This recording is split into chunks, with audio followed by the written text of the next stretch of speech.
Hello everyone, this is Warhawk Beyond 2040 and welcome to another edition of the movie review series. And today we are going to be talking about Batman Assault on Arkham, and we are joined once again by the one and only, the badass himself, Rex the Boss 11. How you doing, brother? I am doing very well, thanks, brother. Hey guys, how's it going? Let's talk about suicide. Oh, Batman Assault on Arkham. Righto, so Batman Assault on Arkham came out in 2014, almost 8 years ago, and this is a bit of a different movie for us because this particular animated movie is actually set in the Batman Arkham games universe. So this should be quite an interesting one because we've both have played the Arkham games, so there's plenty to get our teeth into. And from my understanding, this is set sometime after the Arkham Origins game. So we'll start with you first, Rex. What was your thoughts on Assault on Arkham, and how did you first hear about this movie? Well, firstly, let's get the Batman headline out of the way. Like I said in the intro there, this is clearly a Suicide Squad film. This is Yeah, barely anything to do with Batman, to be honest. Like, it's obviously got Batman in it, but this is as much as a Batman film as the actual Suicide Squad film in 2016 was. I heard about this film through the games. Like, I remember, because to be honest, I really enjoyed the Arkham Asylum games and all that kind of stuff. yeah, same here. I've still got those games on the PlayStation, and they are still very, very good games. Like, Oh the yeah, incredible engine that those games were set through, just replayability. I'm even getting a bit salivated now. I might even slip the disc in the PlayStation right now and set it up so I can even give some thoughts later on the actual game. You know what I mean? I'm not even going to joke that those games are very, very good games. In fact, some of the best games based around comic book heroes that I've ever seen. They've got an open world replayability, like I said, and the fact that there was films or anything based on those games, I thought was great. At the time, there was quite quite a pondering for Batman. Batman had, I think, like 2 years after The Dark Knight Rises, people started to ask the question at that stage there, when are we going to get to see Batman again? When are we going to get to see some more Batman stuff? And the games really did held up in the, 2011, 12, 13, 14, 15. Those games really kept the focus on the Batman character and the universe that Batman was set in. So, people like myself obviously were beneficial to be able to see an extended version of that universe, even though that game universe is practically the Batman universe. Let's be honest, there's not much difference from the actual Batman universe. It's just the film universe isn't necessarily set around the game universe, whereas yeah, the game universe is based on the comic book universe. There's a lot of stuff going off in that game as well, which, is hard to delve into now because we don't really have much time because it's about the film. But the game itself, that's a whole different. The games are a whole different review in themselves. Let's be honest. yeah, true. Well, I heard about Assault on Arkham like obviously playing all of the Arkham games, which I still say to this day, you know, those Batman Arkham games, especially like the first two, like Arkham Asylum and Arkham City, they really raised the bar for open world sort of gameplay, and pretty much set the tone for what, the Assassin's Creed games were going to be all about.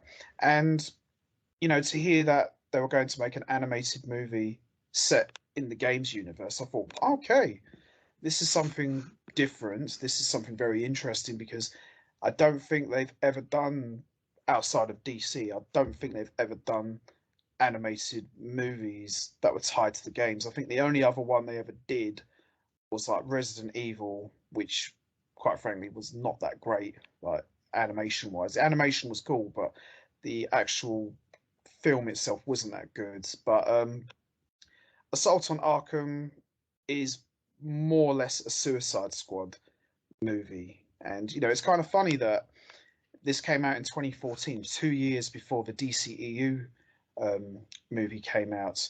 And Batman in this movie is quite interesting because he is not really the main focus of the movie. His name's at the top. It's still a Batman movie, but he's more or less out of the story. He's there, but he's not got a big part. So I thought, okay, this could be interesting. I thought this could actually be a lot of fun, you know, to see an animated movie tied into the games. So I just thought, wonder how they're going to tie all the continuity and all the references together. But this was actually very enjoyable. I know there's some people out there that didn't like this movie for some reason, but I quite enjoyed it for what it was. I thought it was a good attempt at making a animated movie tie into a game. And the choices they had here for the Suicide Squad, the members they had here, we have Deadshot, Harley Quinn, Captain Boomerang, Black Spider, King Shark, Killer Frost, and who else we've got here? KGB Beast or whatever his name is. Yeah, that's it. KGB Beast. Yeah, that's a bit of a mouthful here. Yeah, I forgot about him. Yeah, we got him as well. So that's pretty much you've got the Suicide Squad team there. Oh, it's just KG Beast. It's just... Yeah, that's what it was called. Yeah, and yeah, Amanda Waller's voiced by CCH Pounder. She's from the Justice League animated series, so it's great to have her back. And of course, we've got the one and only, the legendary voice of Batman himself, Kevin Conroy. So, what would you say about this movie story-wise? Because I always looked at this movie as kind of like DC's answer to the Italian Job. What was your thoughts on the feel of the movie? Well, you've got to be able to put your mind back into 2014 a little bit with this film here. I think you didn't have any Suicide Squad movies, so we didn't know about these Deadshot characters, or if we did, they were from the Arrowverse and things like that. That we knew very little of some of these characters, Yeah, for who they were, until things like this started to pop up. I look at it from the perspective of a 2014 person and say, this was the introduction to the Suicide Squad, regardless of the headline saying Batman. That's more to do with the fact that they probably were scared to give you a Suicide Squad titled film when they knew that the Suicide Squad film potentially was in production or in development, etc. So they gave you this as a Batman film with the Batman headline. But I watched this, and I think maybe 7, 8, 9, 10 minutes in this first appearance of Batman. This is far from what you would call a Batman film. We get the whole testing of the squad, who these people are, what the version of the Suicide Squad this is going to be. It's got all the bombs in the head, so we get introduced to all of that kind of stuff. So it's practically, for me, more than anything, this is an origin story for the Suicide Squad. This pretty much is a little bit of the first taste for fans of what the Suicide Squad is and what it's going to be going forward. So, more than anything, like I say, looking at it from 2014, you would have been quite impressed with this. I personally think that the whole theory of the Suicide Squad sounds dead good, taking criminals who have got nothing to lose, and they've got no free chance of freedom, but they can get a chance at freedom. I mean, I know that there's the plot hole thing of, if these are criminals that are not allowed to be released into society, then how are they working off time off their never-ending sentence? If they're not allowed out, then what are they working off? But either way, you have to take it as in, let's just say that they've all got like 50, 60 years or whatever in prison, and every time they do one of these missions, they get 3 or 4 or 5 years taken off, and they probably will have to do 20, 30 of these missions to even get anywhere near being released. The whole premise of that, it works for me. I like it. I like the sound of it. Right, we know what we're dealing with. And like I said, once again, if you go back to 2014, nobody would have been aware of these things until they would have seen this cartoon, or unless you read the comics, of course. Yeah.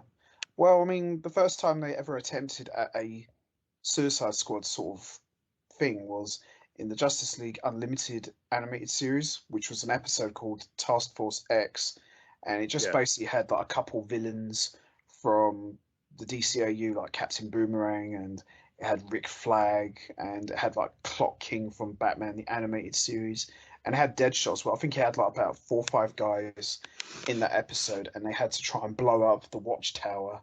And I think that was kind of like, I wouldn't say a pilot, but it was kind of like a test run. Said, okay, we're going to do a Suicide Squad type of episode, but we won't call them the Suicide Squad. So we'll just do this little test run in the Justice League, see how the fans react to it, and if it goes down well, maybe we can do something with this in the near future. And from my understanding, the Task Force X episode actually went down pretty well. I mean, it wasn't talked about as some of the other episodes that were more popular, but I remember rewatching it and I just thought, yeah, this was actually pretty good. I can actually see something Well, like this in the near future. fast forward till now, and this is where you look at it from the today's perspective. Fast Yeah, forward till today, and we kind of know something about every one of these characters, except I think maybe Black Spider. yeah, he was the I think at lesser this known point, team. I mean, obviously, Killer Frost hasn't been in any of the films or anything like that. No, But she has been in the Flash series from almost day one, so we've got at least a look at what she is. I think every other character in this, apart from, because I think KG Beast was in Arrow, wasn't he? He was one of the people who Oliver fought in the Russian part of the Arrow series, if I'm yeah, not for wrong. about a couple of episodes, for about two Yeah, episodes, I if I'm think. not wrong, I'm sure that some version of the KG Beast was involved with Yeah, the Arrow series. But Black Spider, I was thinking Black Spider's an interesting character because he's probably the only character in this film which we've yet not got. Have we seen Black Spider yet? Have I missed him in one of the films? no, I I don't haven't. think he's ever been in any, apart from this one. I've not You seen him can in tell anything else. you can tell they wanted to build this group around Captain Boomerang, Deadshot, and Harley Quinn, Oh yeah, potentially King Shark. I mean, this version of King Shark would have fitted much better than the King Shark that we actually ended up getting in the second Suicide Squad film. But they went with the more animorphed character rather than the more humanized version of King Shark, if you know what I mean. yeah, yeah, they did. Yeah, they kind of went. Yeah, I mean, out of all these characters that are in the Suicide Squad, yeah, Black Spider is probably the least known of this team. And as you say, he hasn't really been anything else Yeah. other than this one. And like But Harley Quinn, although she's not ugly, she's quite bland in this. She's portrayed as quite bland. You can see that once Margot Robbie took on the role of oh Harley Quinn, she's been sexed up in the cartoons and in the animated things as well to be more pretty and more, appealing. yeah, definitely, yeah, Harley Quinn in this one. I mean, she looks okay, but she's nowhere near as good looking as she's Especially from when supposed to they have her do what she does in this as well. be. Yeah, which we If will they get into. if they would have filmed that 6 years later, you know that she would have that her whole character would have been standout beautiful in this. Absolutely, definitely. I couldn't agree more. Now, another thing about this movie is you've essentially, in a way, you've kind of got like three, or actually four, if you really want to be like, you've got like four opposing sides. You've got Batman, you've got Amanda Waller, you've got the Joker, and you've got the Suicide Squad, and then somewhere in the middle is Harley Quinn because Joker, although he had a part in this, he wasn't really the main villain in this one, was he? No, it wasn't. I mean, you know what I'm gonna say. If Yeah. I give you three guesses, you're gonna know what I'm gonna say right now. This is the DC universe, guys. It always boils down to one simple line to steal a phrase from the late great Bobby the Brain Heenan. Yeah, Okay. I am going to be honest and say it comes down to this one line. There you go. Whose side is he on? There you go. That is the whole premise of the DC universe ever. It comes down to whose side is he, she, or they on. Yeah. And this Every film time. is this animated movie is the direct depiction of that. Whose side is they on? Whose side are we on? Whose side am I on? Whose side are you on? You know what I mean? They literally, and it's not a bad thing. I'm not complaining. I'm just saying this is what the DC universe boils down to. Whose side are they on? Whose side is Yeah. she on? Whose side is he on? Yeah, a lot of questions gets asked in this movie, quite a lot. And speaking of questions, Riddler is in this movie, but he's not really the main villain either, would you say?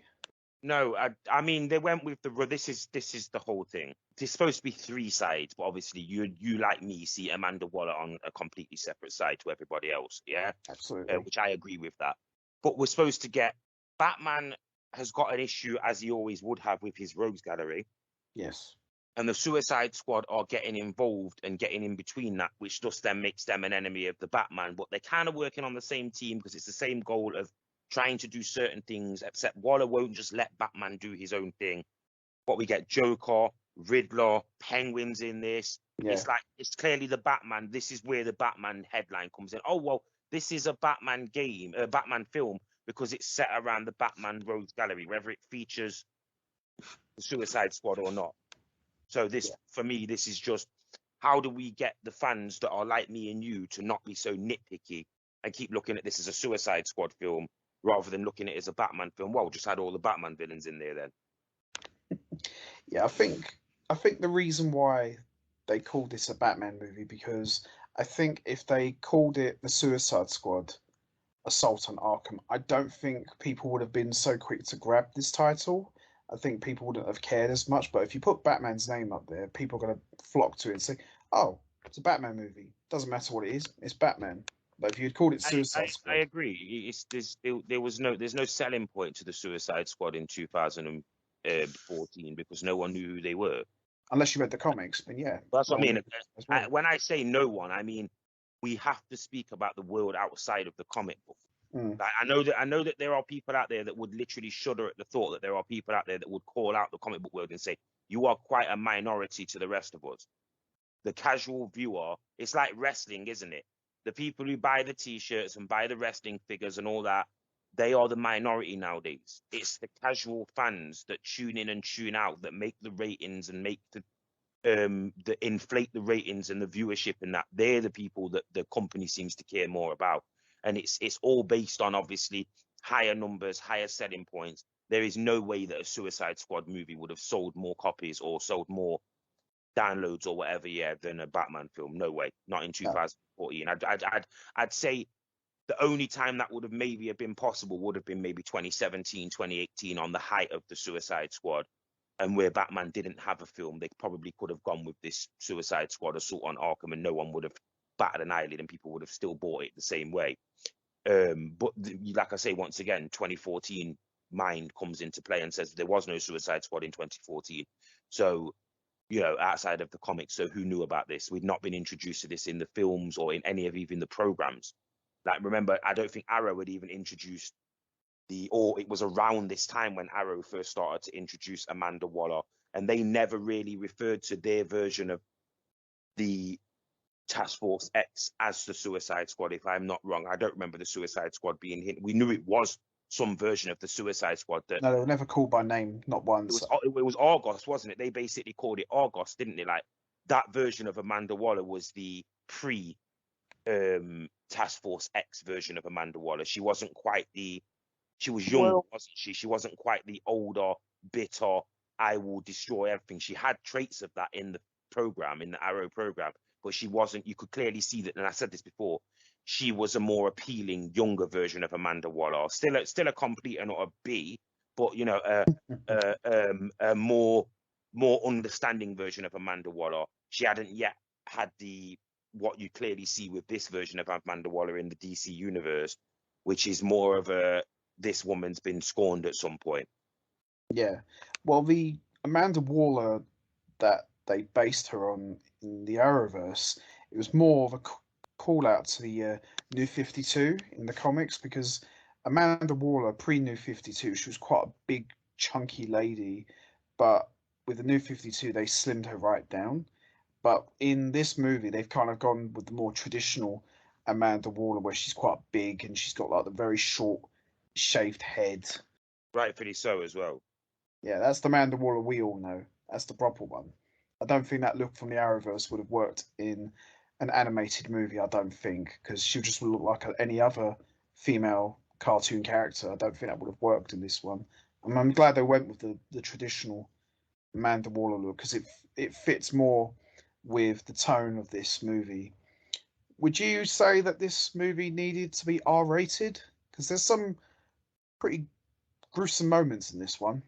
I'd say if it was live action, this would have been an 18. Like, absolutely. 15, definitely an 18. Like, I think this would have struggled to even get a cinematic release in Britain for what it's got in it. Like, because obviously in live action, there's certain things that you just can't hide from, like things like side boob and stuff like that in live action's a lot more prevalent. You know what I mean? As I say, the decisions that they made with characters like Harley Quinn to give her such a bland look, obviously, I can probably understand why she was given that more bland look. She's in prison. She's not going to have the access to all the makeup and all the other stuff that makes her, you know, more beautiful and stuff like that. Whereas if she's on mission, she's going to have a bit more access to stuff like that. So fair enough. But, you know, the gruesomeness, the deaths, the things, you expect that. This is where I'm saying that the 2014, you knew, even if you were a comic book fan, you know you're getting a more adult rated version of a DC program here because of the whole control and bombs in the head thing.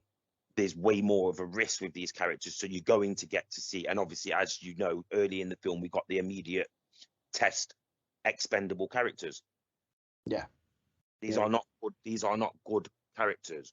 The whole reason as well why they probably had Batman in this, or they said they had Batman in this, is because they obviously got the excuse of, oh well, who's good in this? Maybe Lawton shows some signs of being good, but the rest of the characters are still evil criminals that are just being forced to do good. This is not the whole, it's the opposite, isn't it? The Suicide Squad's got the opposite of when Batman and Superman and Spider-Man and all these heroes have been tested and they've been made to do bad. Yeah, pretty much, more or less. This is that flipped on its head, isn't it? It's bad characters that whether they're doing bad, and I keep saying this every time we do a review, whether they're doing bad for good or good for bad. Characters like Deadshot, they're not good characters. They've done bad things. But they do bad things for good reasons or good reasons for bad reasons. His whole thing is that because he started to do things for money and stuff, didn't he? Because he obviously he's a single dad or whatever. He started to do things for money and to look after his daughter and all that kind of stuff. But what, you know, like the question is how far are you willing to take that? Yeah. Well, everyone's got their own motivation in this one, haven't they? The whole thing, and when I say which side is he on, that's more than which team is he on. Which side is he on is also a thing for good and evil as well. Like with Batman and in the DC, that's the thing that I've always been drawn towards the DC universe with. It's not just this carbon copy of good versus evil all the time. Batman's not exactly just this good guy. He does bad things, like especially in the movies. Like where, you know, let's be honest. Do we want to talk about Ra's al Ghul? I keep saying this. Do we want to talk about Ra's al Ghul and the Joker and the Penguin? These are characters that Batman clearly we can show you stills if you want. We're not going to do that, but we can show you stills if you want of the scenes where these characters were killed in the films. Would anyone like to explain the whole Batman thing of this film? The Batman in 2022, I think this is maybe the first film where you actually don't get to see Batman openly just kill someone. But then I'd still question some of the people that he throws from high buildings. We don't get to see the whole Spider-Man thing where they're tied up by their legs by rope and stuff like that so that you know they haven't died and stuff. We don't get any of that. We just get guy gets thrown off building and we're supposed to believe, right, so what, is he just paralyzed? No, that's not going to happen. We don't think that. We think that he's dead, yeah, and that's normally what you should think. But I can't think of any moments in the new Batman film where it does seem like he actually kills people. He beats people up, but there's clearly that moment where he gets even asked, like, what are you doing? Like, you know what I mean? Like, are you supposed to be doing that? And I think this is the first time is this not the first time in the Batman films that he doesn't actually kill anyone? Maybe Batman and Robin, but less said about that, the better. Yeah. I think all the other films, he's either running over people or is, let's be honest, explosions. There's all sorts of stuff going on. Like, what are we supposed to take from these films? Like a thing, you know what I mean? Like, so even going back to the whole R-rated thing, like you can get away with more in films like this, but they've got away with this for years in the Batman law and thing. I mean, not Superman. Not so much with Superman and stuff, but with Batman, they've got away with this. Like, oh, well, Batman doesn't kill, doesn't he? You know, hold up some. Just because you keep bringing back the Joker after like 10 years or whatever, that doesn't mean that we don't know what he did previously. Like, honestly, I think sometimes Warner Brothers gets confused between the comic books and the films, as in these films are being rebooted. They're not extensions. They're treating it like it's Power Rangers. Like these guys can just come back from the dead the next week, you know, like Wile E. Coyote and stuff, smashes into a wall from 200 feet, falls to his shallow grave at the floor, and in the next scene he's walking around again. Like, what? Yeah, I know. So we're going to start by talking about Assault on Arkham. So this movie opens up with the Riddler is being hunted down by Amanda Waller, and she's after him for a reason, which we do find out a bit later on. And I thought the Riddler's role in this one was quite interesting because, as I said before, I wondered if they were going to keep the continuity of the games because sometimes when they do things like this, they don't always stay completely true to the continuity. But where you see at the beginning of this movie, we see like the Riddler's talking, he's got his back turned, you see the chair. So I thought, oh, okay, so they've kept that from the games. So I thought that was a good way to start this movie off, this tie-in movie, if you will. This is the 66 / Jim Carrey version of the Riddler. They couldn't get away from this. No, Like, it was impossible. Until this year, they couldn't get away from this. Like, No. the Jim Carrey performance was so much based on the original. Oh, I forget what his name is now, but the Frank Gorshin. Frank Gorshin, yeah, the original version of and especially since I've been watching the 66 TV show over the last few days as well, I can tell you that they are mesmerizing performances as the Riddler. Oh, More than anything, I need to even clarify that Batman Forever wasn't such a bad movie. It was because of what Batman and Robin became that made Batman Forever even worse.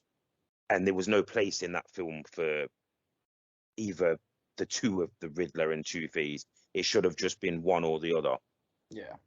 This is the Jim Carrey version of the Riddler, the one from the games. Once I played them Arkham games, I knew I was hearing Jim Carrey. Even just by the voice acting, I was hearing Jim Carrey. I mean, I'd assume that it's not Jim Carrey that's doing the voice for the Riddler in the Arkham games, but I still, in my mind, if I close my eyes when the game was playing and it was the Riddler's arc or the Riddler's missions or whatever, and like when you go up to those question marks, like no, no, no, Batman.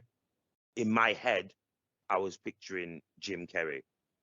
Yeah, when you're playing Batman in the Arkham games, obviously a lot of people out here will know what we're talking about.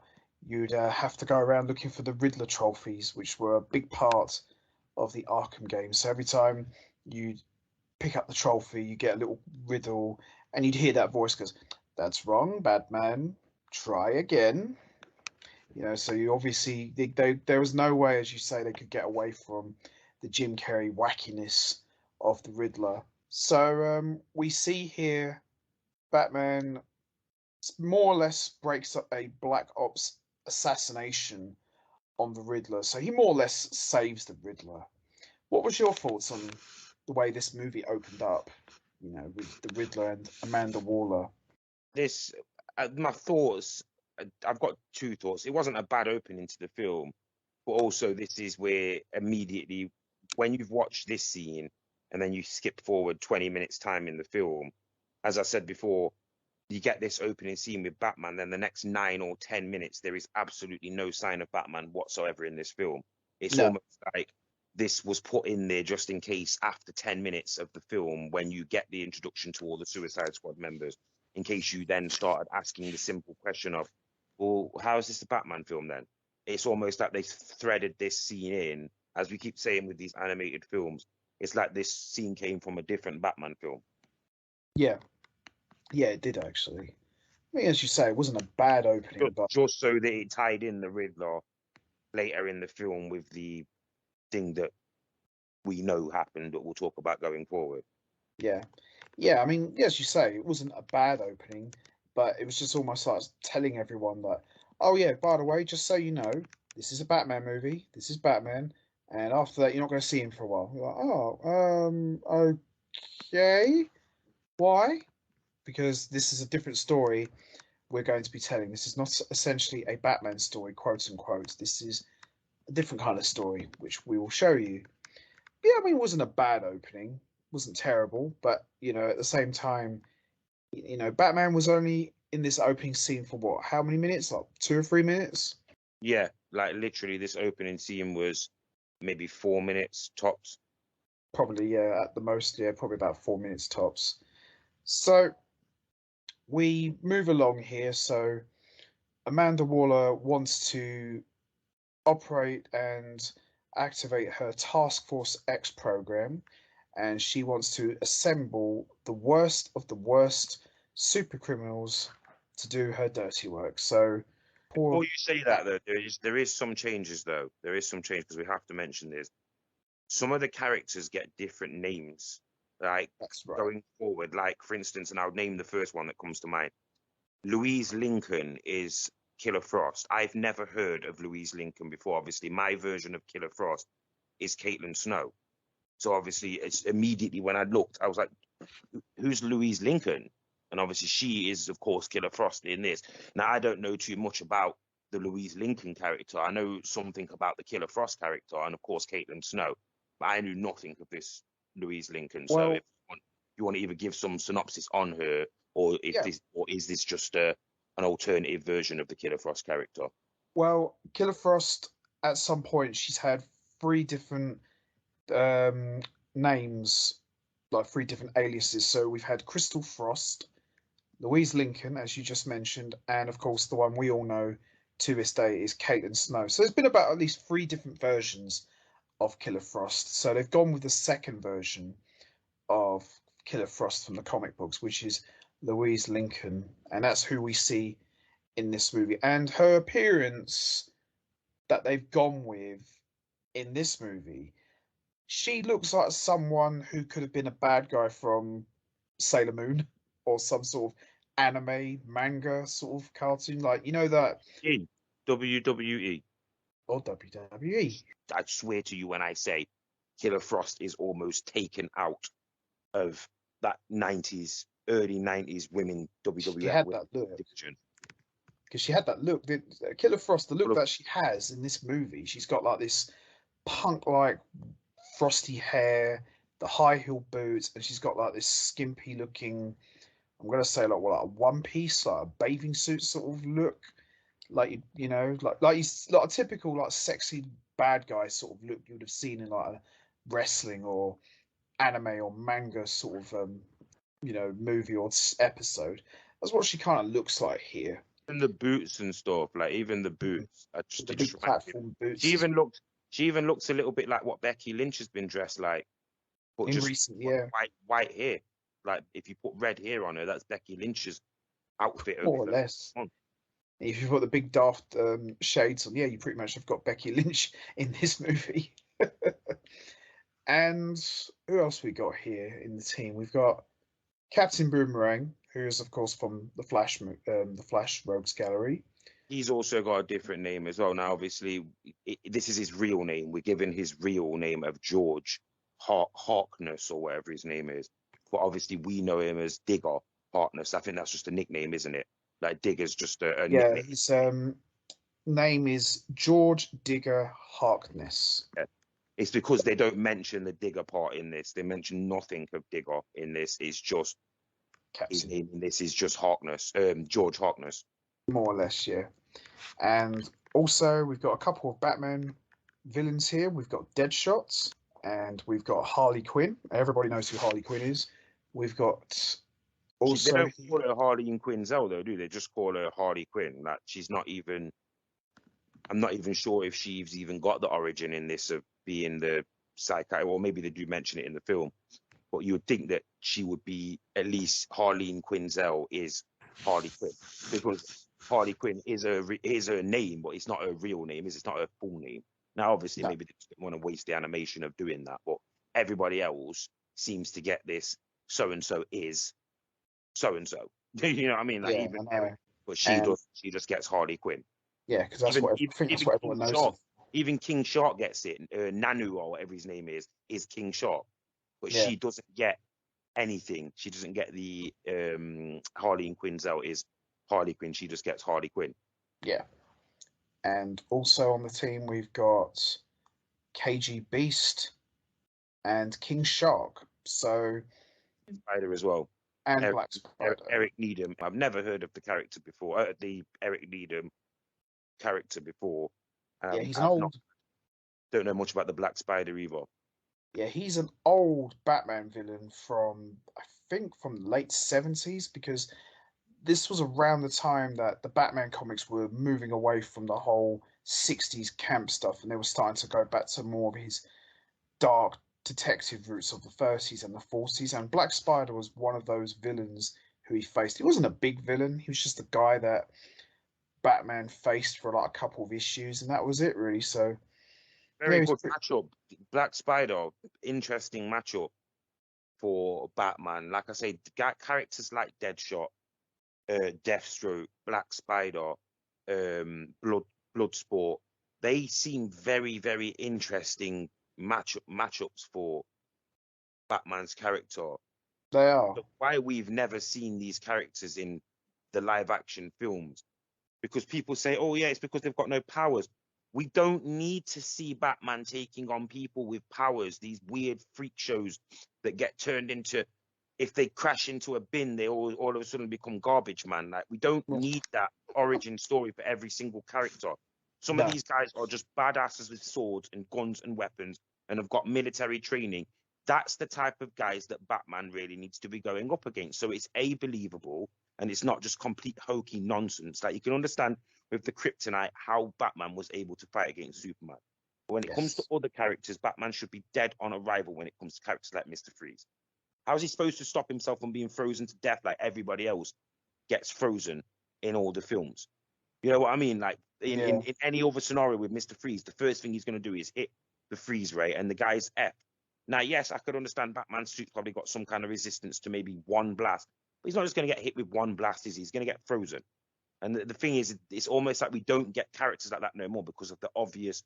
Well, in Schumacher's universe, Freeze, it's almost like he's got the stormtrooper. We're going to shoot, but we're not actually going to hit anything except people who are expendable characters. Batman and them are only going to get grazed by things like that in these types of universes. Because now we've got more darker, as you said, in time, they keep resetting and going more darker, then going more lighter. In these darker worlds, it's almost like they're afraid to go with these guys who've got way more hand-to-hand combat. Like, look at this recent Batman film. The guy's struggling against people who can't fight. So what's this Batman, this Robert Pattinson, gonna do against Deadshot and say Black Spider? Exactly. So it's an interesting mix-up here of team members here in Suicide Squad. So you've got essentially KG Beast and King Shark. They're like, I'm gonna say they're more like the muscle. And you've got Deadshot and Captain Boomerang. They've got more like, like the military backgrounds. They're very resourceful and very smart. And Black Spider is kind of like that as well. Harley Quinn is just absolute nuts. And Killer Frost, she's a psychopath. So very interesting balance of personalities on this team. So what would you say about this incarnation of the Suicide Squad? What was your thoughts, like in terms of the characters they put together here? I enjoyed this version aesthetically better than all the Rat Man and all them kind of characters. Yeah, like, Yeah, what was the squirrel character or whatever. I enjoyed Weasel. it better than that. Yeah, like, I enjoyed it better than all that stuff. Yeah, Um, but did you need King Shark and what's it called in the KG same? Beast. Even though obviously we know, because we're about to get to it in a second, you know, it was obvious by looking at the team, it was set up that one of the mirror characters was going to get killed early in the, Yeah, you saw which it is coming. which is almost straight up from, well, not taken, but it's almost that they took from this. This was the start of their version of what they've done in each film, which is there's always expendable characters. I mean, in the second film, they practically kill a full team, don't they? Before we get to the actual team that we get, they kill almost a full team of Suicide Squad members that we barely get introduced to in that film. But of course, as I said in this, you do get introduced to the team. But when you see the team for who they are, you kind of do straight away notice, right, somebody here has got to be taken out. There's too many mirror characters. And Yeah, it's not a surprise, and we can straight skip into this. It's not a surprise during the Amanda Waller scene that the two characters that immediately start to act away from the control thing are the two muscle band characters of King Shark and KGBs. KGBs, they don't take well to the being controlled. Is this believable? You know, King Shark obviously immediately has the thing with Killer Frost, which, you know, we'll get into that as we go down. There's quite a weird connection between those two characters. Yeah. I mean, I think with this incarnation of the Suicide Squad, I'm in agreement with you as well. I like this one because, you know, obviously the DCEU movie came out just a couple of years after this. I felt with that incarnation of the team, there were too many members, and you know, we talked about this the other day that I felt that there was just too many jobbers in that incarnation of the team. There weren't really a lot of guys I really cared much for. But with this team, more or less, it's like, okay, you got this guy, you got this chick, you got the muscle there, you got pretty much everything you need really for a Suicide Squad, and I quite like this. I thought. So I shoved the question: what are they saving the Black Spider for? Because everybody else has been seeing. I'm not really sure what plans they've got for Black Spider. What exactly are they saving the Black Spider for? Because when you look at the Suicide Squad teams that we've had, he's a character that I think if you watch this and then you watch the two Suicide Squad movies, you would immediately say, right, so where's that character then? Like you say, no, we don't need the jobber characters. Like, you know, he's a character that would definitely interest me. Absolutely. Must be saving him for something else, or he wasn't a fully fledged character at the time of this. I think he's the sort of guy I'd like to see maybe show up in Peacemaker season 2. I'm honest. I think that could be quite interesting. He's definitely a character that, I mean, they could even make it because he doesn't really give across the overwhelmingly bad guy vibes from me. I don't get the evil sense from him. I get the sense of he's more of a tweener, like a bit of a dead shot where he does bad things, but he does them for good reasons, and he does good things, but he does them for bad reasons. Yeah. Yeah, he was a very interesting character because, as you say, he wasn't as evil and twisted as the other members. I mean, he was just more or less there. I mean, yeah, he done his job, he done what he had to do, but he didn't really say a lot. You know, he just makes you wonder, okay, good character, but why was he there? I don't know if he said anything. I don't know if he said anything. I think he's just there as like the closest to Batman character in the group. He more or less intelligence, espionage, and secrecy stuff.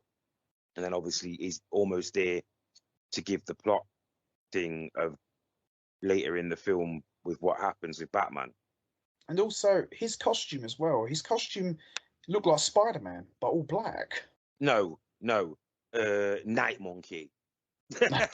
Oh my god. Night Monkey. Immediately when I see this, I thought, right, which came first, Black Spider or Night Monkey? Because this looks very much like the Night Monkey from Far From Home. Yeah, which was like, what, 2019? So just a few years after. So it does make you wonder if the Night Monkey look got inspired by the Black Spider look in this movie. It does make you wonder. It does, which one came first? Because maybe Black Spider didn't always. But think about it, Black Spider, come on. It's basically a different version of Spider-Man. It's the DC Universe's bad version. There you go. That's what I mean. That's what I mean. When I look at this, I remember watching this. I think, oh my god. Catwoman and Black Cat, come on. Like maybe this was a Black Cat. Like think about it. Black Cat was blatantly Marvel. I don't know who came first, Catwoman or Black Cat, but Catwoman years before. That's what I mean. Like Black Cat was almost like she was. If you look at Black Cat, she does look like Selena Kyle's version of Catwoman with the hair all that, but they're just different contrasting characters, obviously. More or less. Never know if Black Spider was there, DC's way of saying, all right, then you want to play those games, yeah? Also, a little trivia here as well. The voice of Killer Frost is a lady named Jennifer Hale. She actually did the voice of Black Cat in the 90s cartoon of Spider-Man. Wow, there you go. There you go. There you go. Look at that tie-in there, guys. You won't get that. There you go, guys. You will get that nowhere. Off the top of the head, you will get that nowhere else. We just stumbled upon that. It's not like we've got scripts that lead us to that point. We just went back and forth and led to that amazing segue into that continuity there, guys. So just remember where you get this information here. only here will you get little references and Easter eggs like that. There you go. Brilliant. So here, Amanda Waller finally explains to the Suicide Squad what their mission is. Their mission, and this to me just felt like Mission Impossible gone dark. Their mission is to break into Arkham Asylum and retrieve a thumb drive in the Riddler's cane, which contains very sensitive information. Now, obviously, by this point, everyone's all like a bit funny about, well, why are we taking orders from Amanda Waller? And KGB says, oh, I don't have to stay here. I'm going. And obviously, we know Amanda Waller. She's such a devious snake. She's like, oh, if you don't want to be here, you know where the door is. And I remember watching this, thinking, yeah, this guy's going to go first. And we get a very gruesome scene where KG Beast's head gets literally blown off its shoulders. What was your thoughts on this scene, Rex, with the whole scene with Amanda Waller addressing these guys and KG Beast getting his head blown off?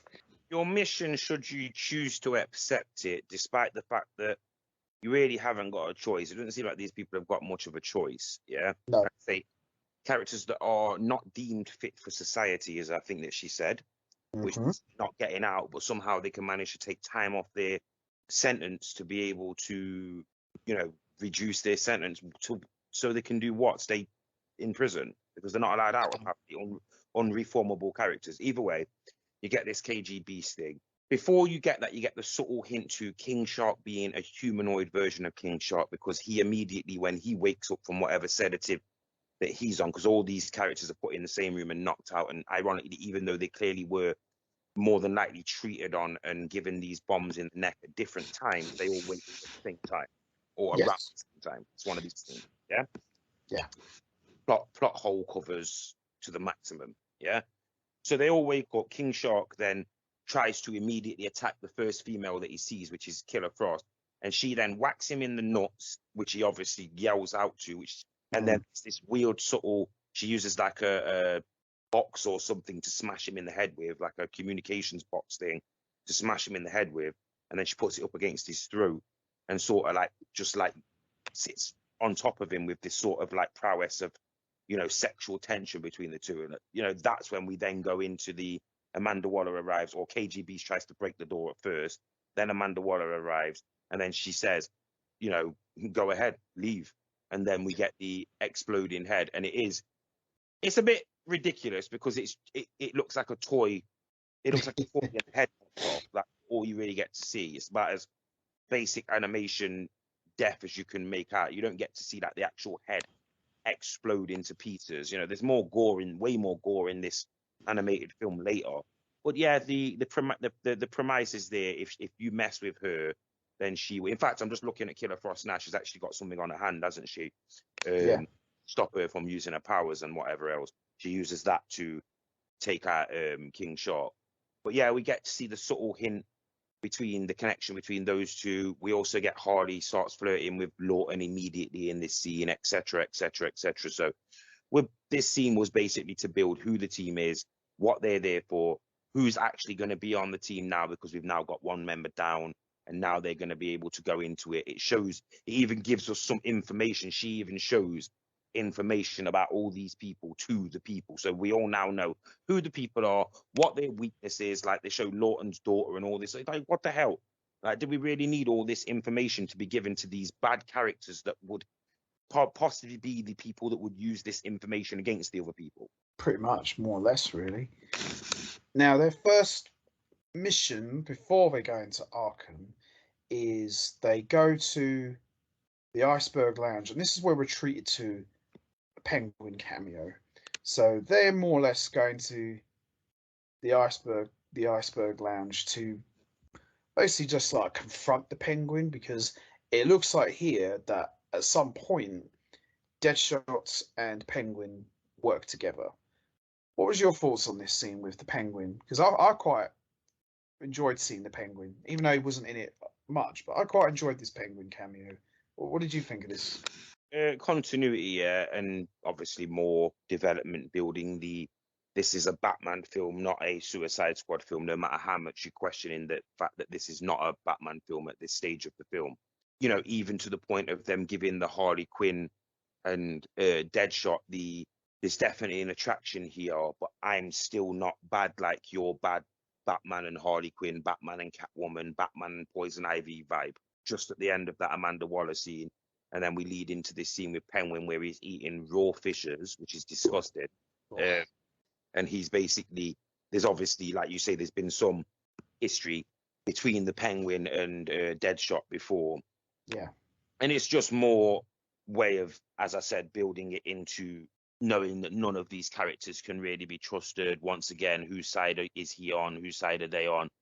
Penguin does actually give up some form of information, if I'm not wrong. Doesn't he pull out some kind of like file or something like that?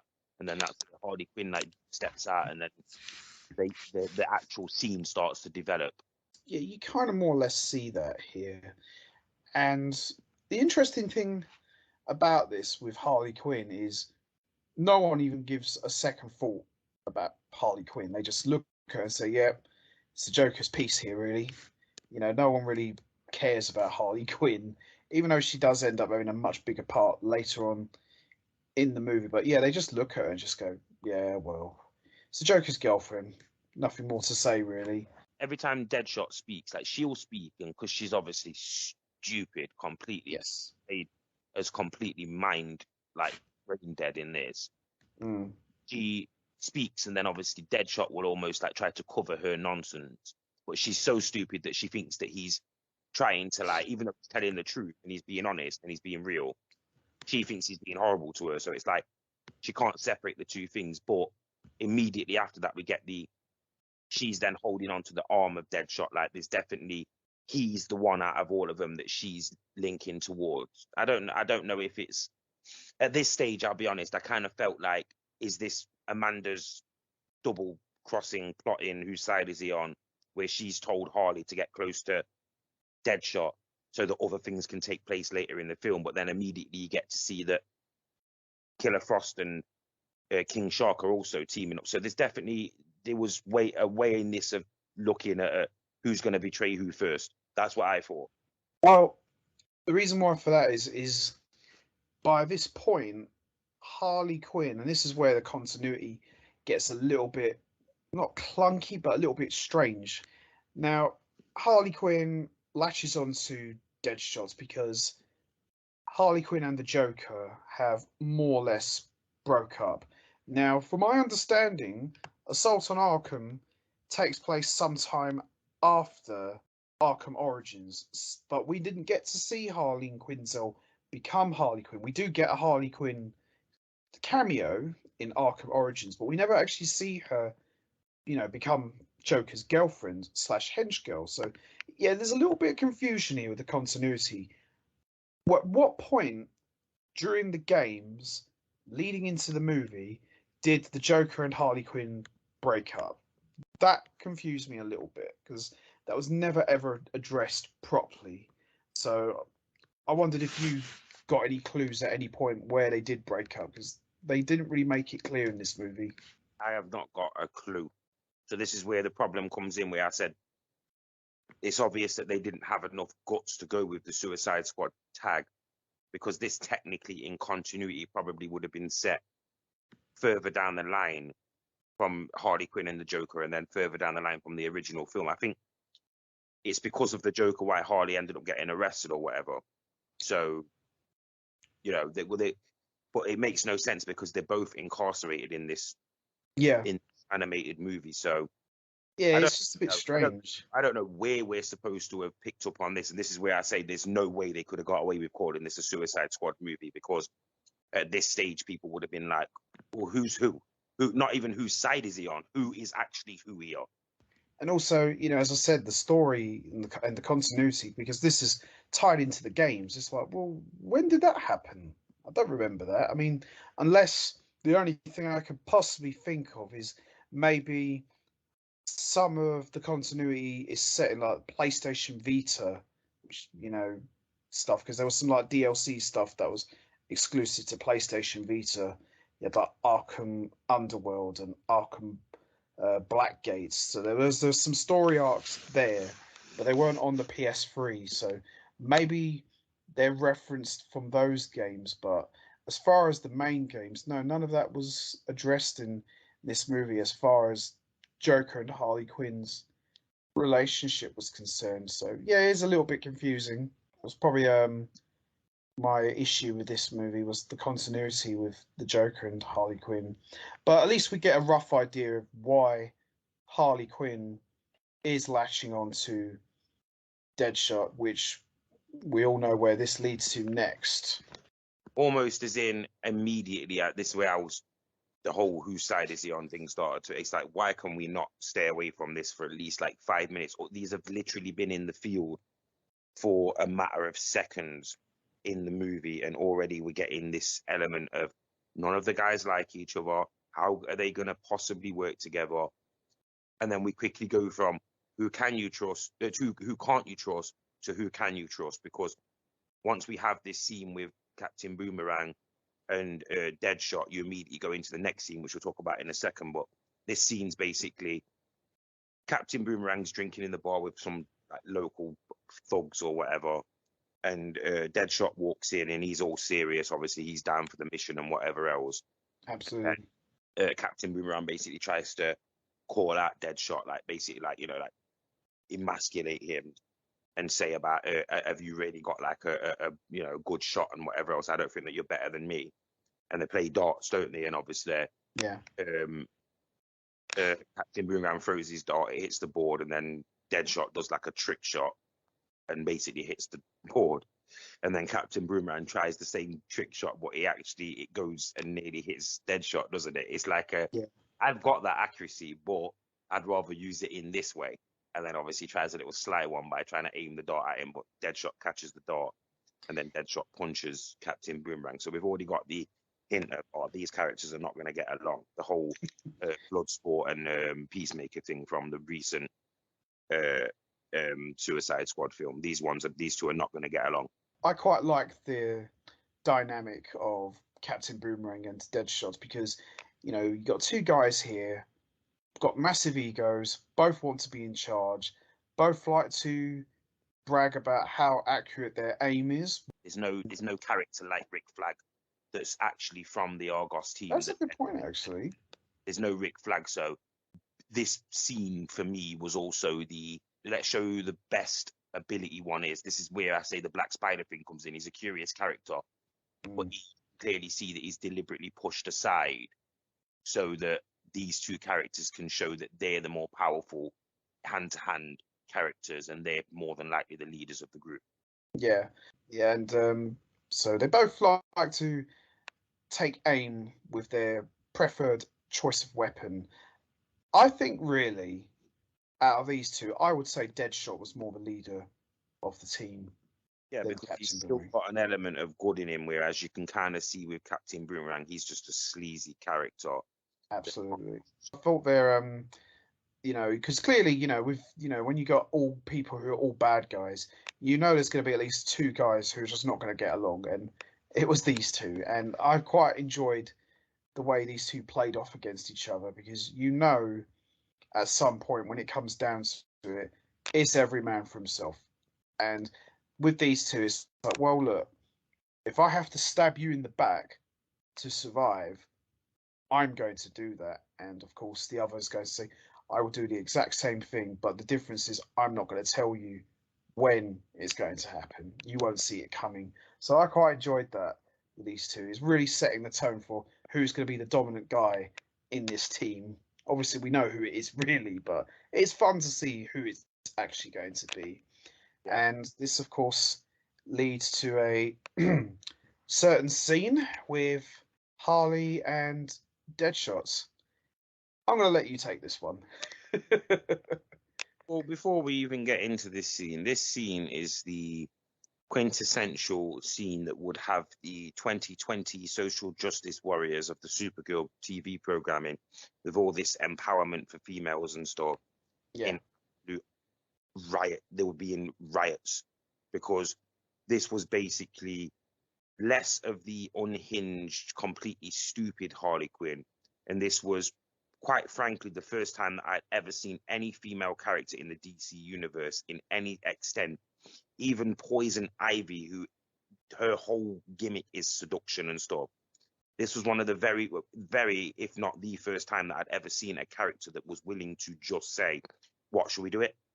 She literally just is in the bedroom. Basically, Deadshot comes into the room. He lays down to go to sleep.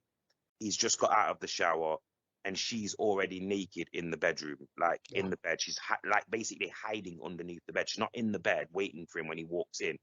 She pops up from the floor, which is a bit creepy. Naked. She straight away gets on top of him, so she's straight away down to, do whatever. Yeah. And it was in one way it was good. It was eye-opening to see that a character like her, she's been in prison. A girl's got to do what a girl's got to do. Why should she get what she wants to get? But at the same extent, it was also everything that DC since 2014 has tried to stay away from, which is the over-sexualization of female characters. But she seems to be the one character in the DC universe, let's be honest, that has slightly held that sexual premise. She's the one character, especially because she's played by Margot Robbie as well. She's the one female character. I think they tried it a bit with Wonder Woman, but after the 1984 thing, it became less of that.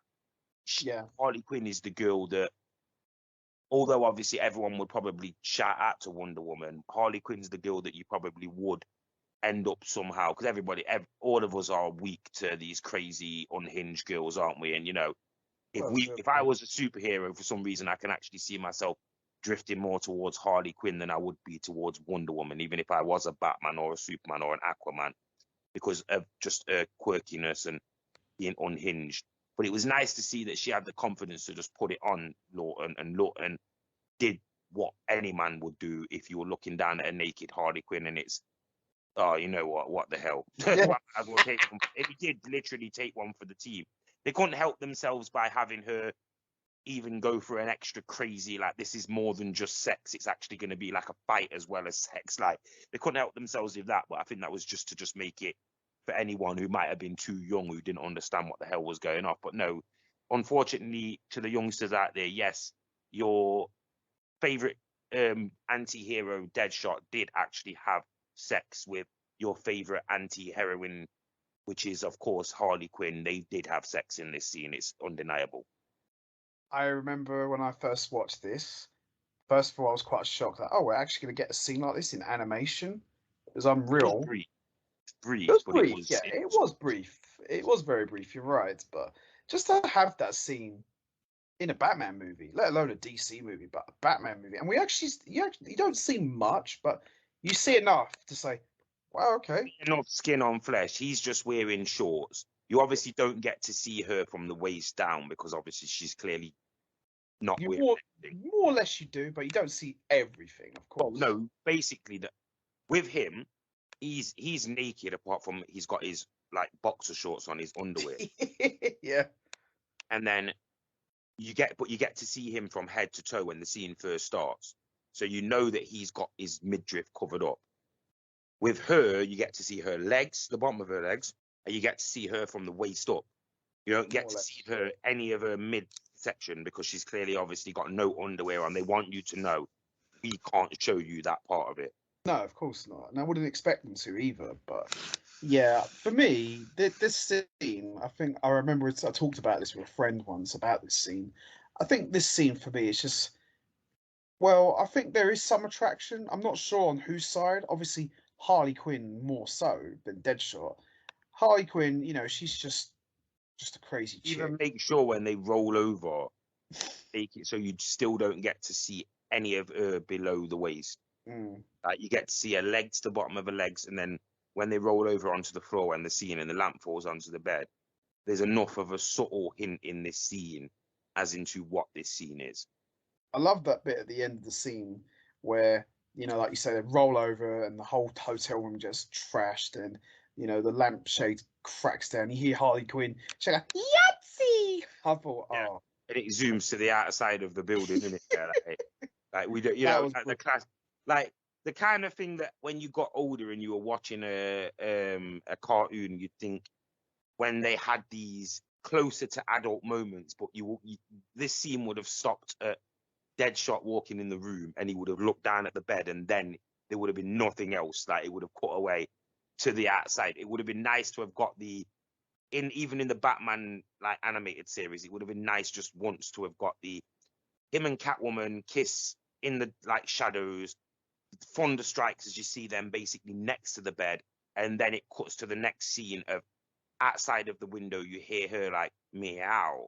Yeah. Or as a teenager, you'd have been like, but it would have been nice to, because the fact is no matter how you look at it, even in the 66, still massive subtle hints of everybody else leave the room, Batman. I want you to show me something.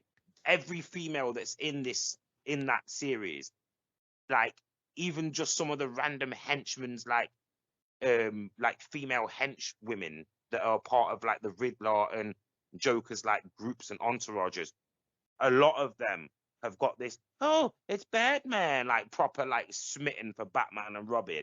And you can just tell, like, if this was PG-13, there'd be many a time when Robin would be kicking ass while Batman's coming out of an alleyway with some girl like, yeah, I'll be there in a second, Robin. You know, like, can we get that version of Bruce Wayne just randomly? Like, can we get that real dickhead version of Bruce Wayne? We need that. We need something like that. That has decided to just be like, you know what, Robin, you can handle this. I'm just gonna nip off with pussy galore or whatever for the next like 5 minutes. Because Batman does have those characters. We need more of those. Batman does have the like Mrs. like lovely face or whatever. Think there's characters like that are in the Batman and DC universe. Trust me. We like, need more of them. Women that have got slightly named, like the teacher or the head teacher from the elementary school or whatever it's called, the high school in Batman and Robin 66 is called Mr. Schoolfield. I just burst out laughing when I heard that, because I thought, how basic is that? Like, that is literally like the head teacher of the school is called Mr. Schoolfield. What? Yeah, exactly. The Yahtzee thing is about as subtle as you could get. Like I say, later in the film, she does do the Yahtzee thing again, which, to steal a phrase from a well-known person who delivers sins on the internet. What's the difference between the Yahtzee in the bedroom and the Yahtzee when you're beating somebody up? What is it? Is it all just satisfactory? I'd say it's probably more or less is, really. Yeah. I mean, like I say, the film, just to synopsize that scene, the film didn't really need that scene, but no. Like I said, I strongly thought at this stage when I was watching the first time, I strongly thought that there was going to be a betrayal where she's leading up to where she's been told by Amanda about double crossing and keeping an eye on Lawton, or she is just smitten with Lawton while Lawton's trying to double cross everybody. I don't know. I didn't know what was going on. I didn't know whose side who was on at this point.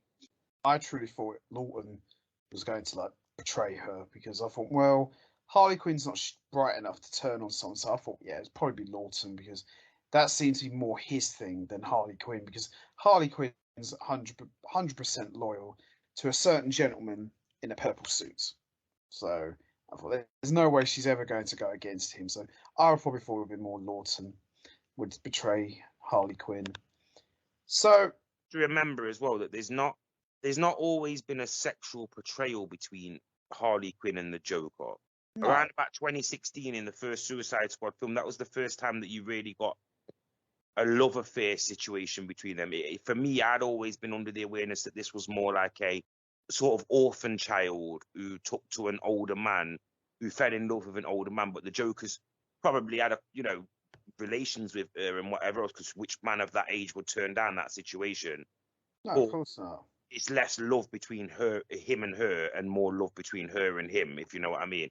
But oh yeah, absolutely. The retcon this is like almost like she's subservient to the Joker, whereas in this film here it was, well, why is she shagging other men behind his back then? Just because, you know what I mean? Like, I think this was they were going in a different direction with her character. I think that they were trying to get her away from the Joker at this point, whereas when the Suicide Squad film came out, it was, and that's why I think that this was set after that.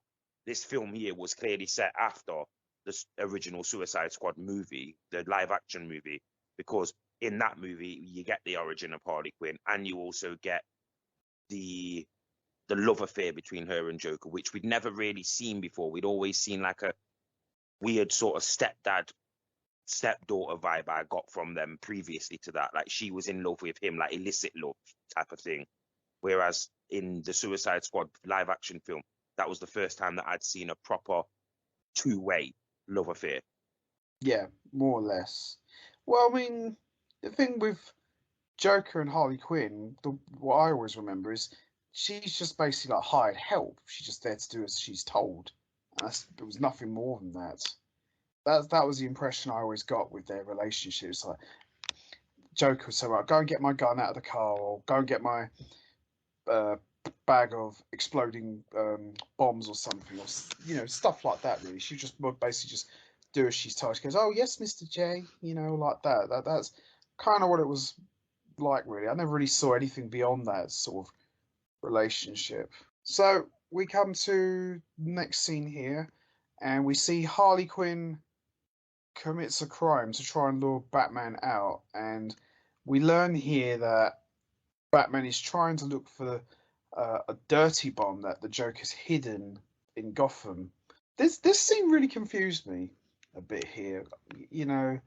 At what point did Batman find out about this bomb that the Joker's got? I mean, what was your thoughts on this scene? Because this scene really confused me, continuity-wise. I mean, you get a bit more of an explanation later in the film as to why this scene took place. It was basically a setup, so I'll say that now. The scene was set up by the actual Suicide Squad members to confuse Yeah. Batman, whatever. But yeah, like the immediate expose is into, or exposition into, this is what the Joker's done. Like, where's this come from? At this point, we don't even know the Joker's even in this film. I know. I mean, exactly. I mean, he's been mentioned. He was mentioned a couple of times at the beginning during Amanda Waller's briefing, but other than that, I thought, oh, Joker's in this movie. It just things like that just confused me. I think it was Lawton, didn't he? Deadshot said to Harley Quinn about her, can she be trusted, basically, because of obviously the Joker being in there, and that's where she says, "Oh, I'm just trying to, I'm over that now. I'm away from him now. Like me and him are not together anymore. Haven't you heard or whatever?" And then obviously we get the subtle scene where obviously they have sex together. So that's kind of where I was thinking, is this just her way of trying to force Lawton to believe that she's not with the Joker and she's going to turn on him? Or is this his way of accepting that she isn't with the Joker, but that's also a way of him trying to double cross her as well? So like I said, going back to that scene there. But yeah, like we hadn't really had a hinkling that the Joker was going to be in this. Maybe this was oh yeah, guys, by the way, the last 14 minutes of character building and stuff. Yeah, just get that out of your mind now, because we're just going back to the original cast of characters. It's not the Penguin, it's not the Riddler, it's the Joker. Same old, same old. Yep, we're back to the Joker again, as always. Yeah, this scene just confused me a bit. I just thought, okay, at what point is Batman looking for a Joker bomb? I thought, well, it's Joker in this movie now. Yeah, as I said, that scene confused me. It really did. Just thought, okay, and I don't know really. Obviously, we like seeing the Joker and stuff, but do you feel the Joker side of the story of this movie? Do you think there was any place for him to be here, or do you think there was any need to have him here? I don't know. I mean, obviously the way that the film goes, it kind of makes sense like later in the film, but at this point, yeah, a lot of people would have been like what I was like. You would have been a bit head scratchy at this point, like, right, where we're going here. And then we immediately go into the next scene, which is Harley after she's been arrested by the police, handed over by Batman. Lawton manages to kidnap the police officer, and then we go into this even further more confusing situation of, right, these characters have all got to somehow get into Arkham. Now, I just thought that these guys were going to do what any other group of vigilantes or super villains, superheroes would do, and that's just burst through the main doors and go and take on all of the guards. What's the point in trying to do this sneakily? They may as well make as much noise as possible to draw out as much attention. Batman wouldn't do something like this sneakily. He would just burst through the roof or whatever. You know what I mean? Like, they should have done this a Batman way. Instead of that, we got 3 or 4 minutes of quite confusing plot line to be able to just get these characters into Arkham Asylum. Yeah, that part did confuse me. And then as Harley Quinn's being taken in, this was another bit which was a bit silly and confusing. It's like as Harley Quinn's being taken in, obviously she sees the Joker in his cell, and this is where I did laugh at this, but at the same time afterwards I thought, why are they acting like this? This is not how I remember them in the games, because the guards in Arkham, they're more or less just watching Joker and Harley, trade insults. It's like, oh look, oh Joker's just spotted Harley. Oh, what do you think she's going to do? I just thought, oh my goodness, because I remember the security guards in the Arkham games, they were quite serious. So to see them actually, you know, acting out stupid, so it's like a group of kids in a school playground. It's like, oh look, the ex-boyfriend and girlfriend, they're gonna have a big argument. Boof.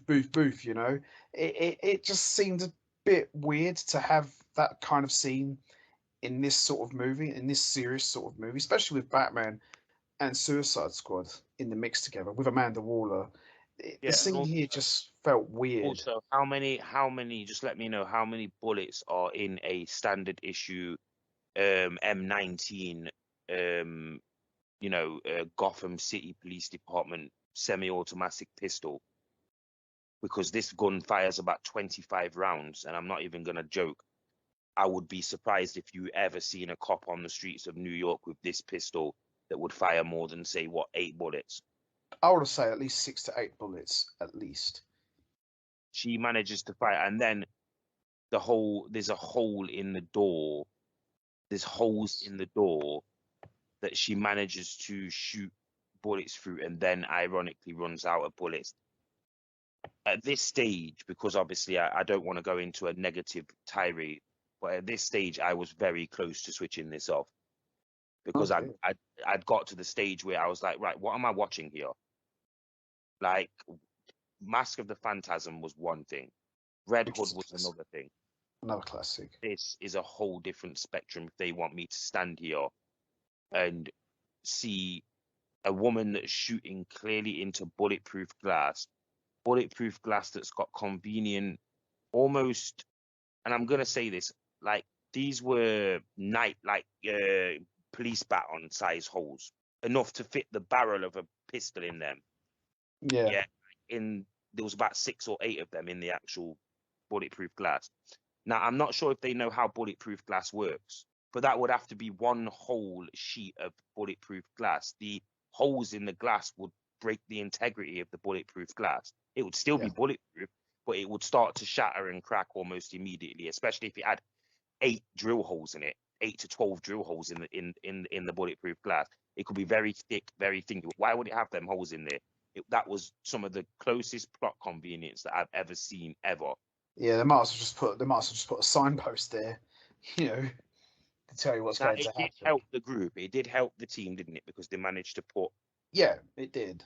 the door scanners and the information, or the data blocker thing that they did, where all the other characters had changed their outfits and stolen other people's identities and stuff, even though, a matter of facial recognition would have probably got all of these people stopped in their tracks. Just little things like that, like, it was designed for whatever else. It was designed so that Deadshot could be able to get that chip or whatever into the thing, but there was so much going on in this scene, you would have been left completely confused at this stage. Yeah, it was a bit confusing.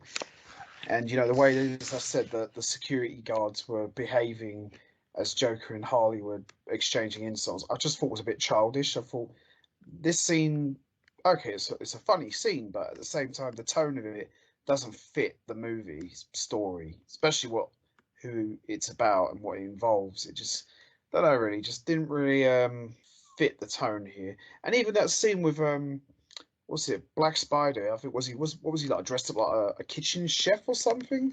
Yeah. Well, we'll get to that. We'll get more to that in a second, because I'm going to absolutely go insane about one next scene that takes place in about 2 more minutes time involving Black Spider, and I've actually got it written in front of me here.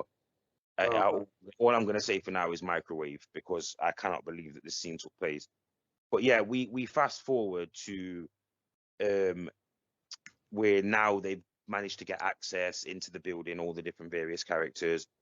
We didn't mention this, but Captain Boomerang has also, for some reason, Arkham's got a morgue in the Arkham Asylum. I mean, obviously, I presume that they would have one because Yeah. the fact that for the people that live in the prison.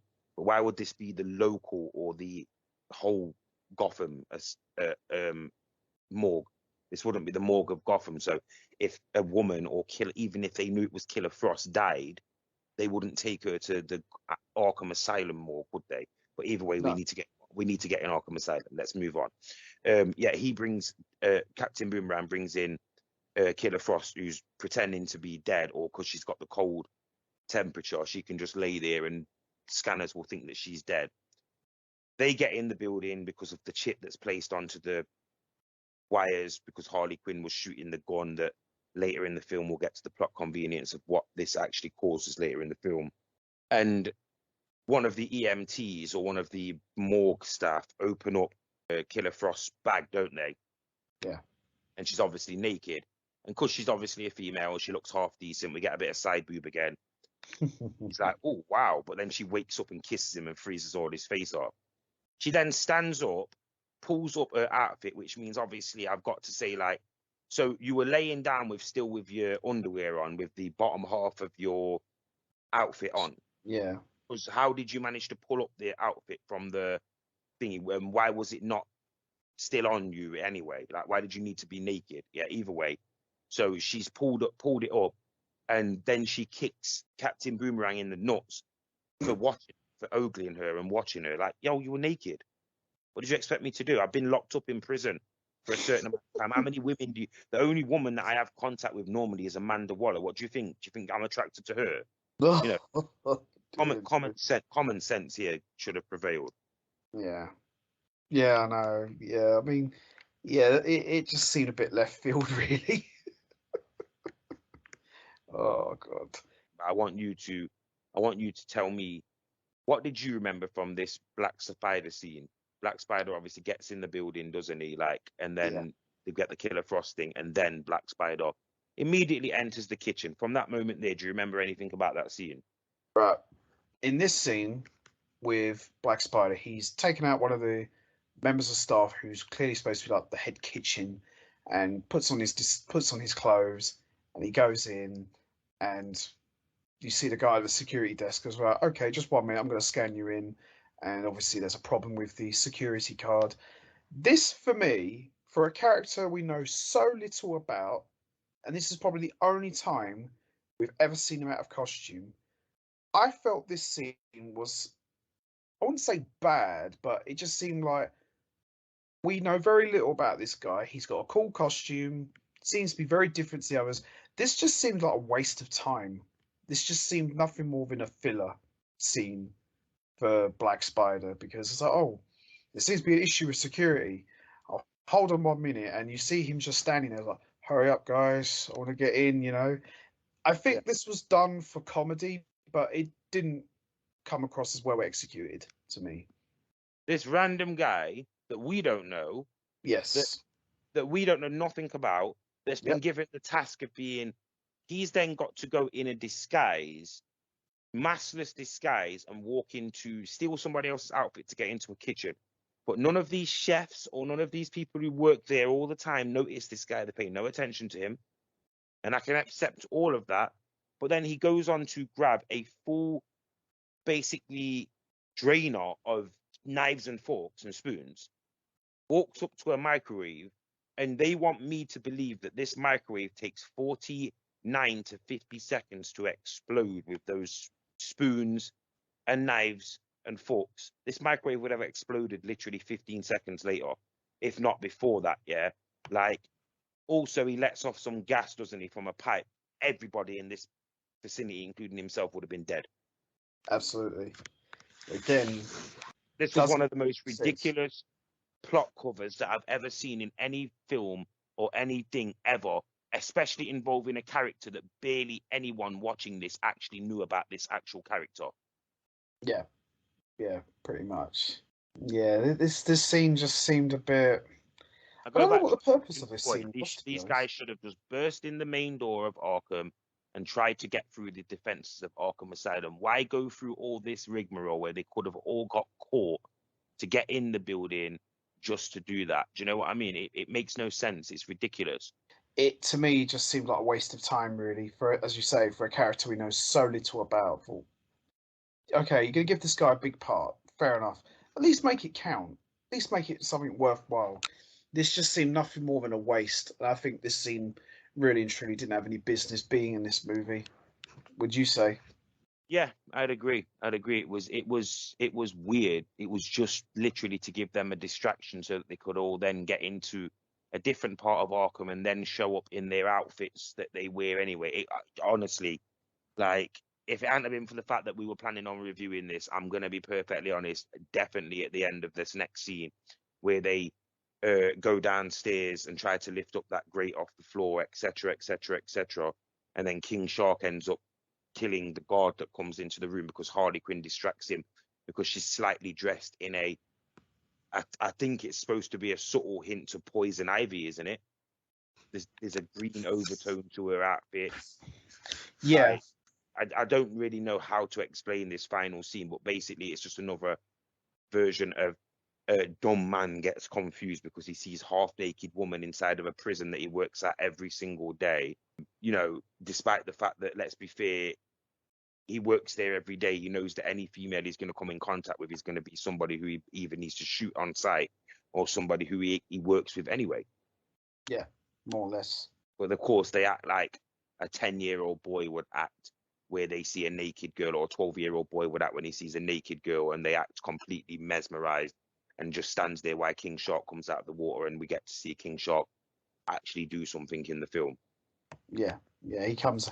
Yeah, he pretty much takes out everyone in a very big and horrific way. And I think when King Shark shows up, I think this kind of brings everything more or less back on track because, as you say, by this point, it's just more or less like a silly scene after a silly scene. And once again, as I said, with Black Spider dressed up as the head kitchen chef, it's just like it's got no business in this movie. All Really, it that just doesn't really scene, fit it the was tone. just designed so that we got to the point where King Shark then bought in all the equipment and all the outfits.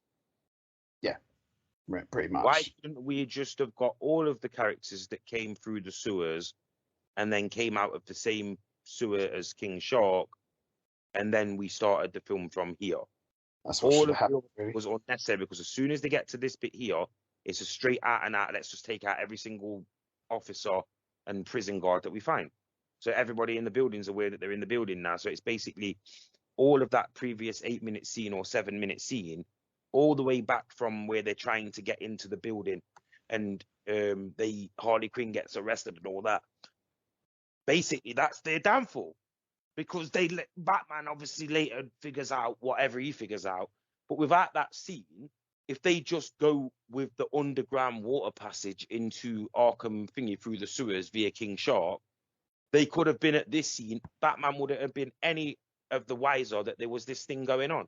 Exactly. You know.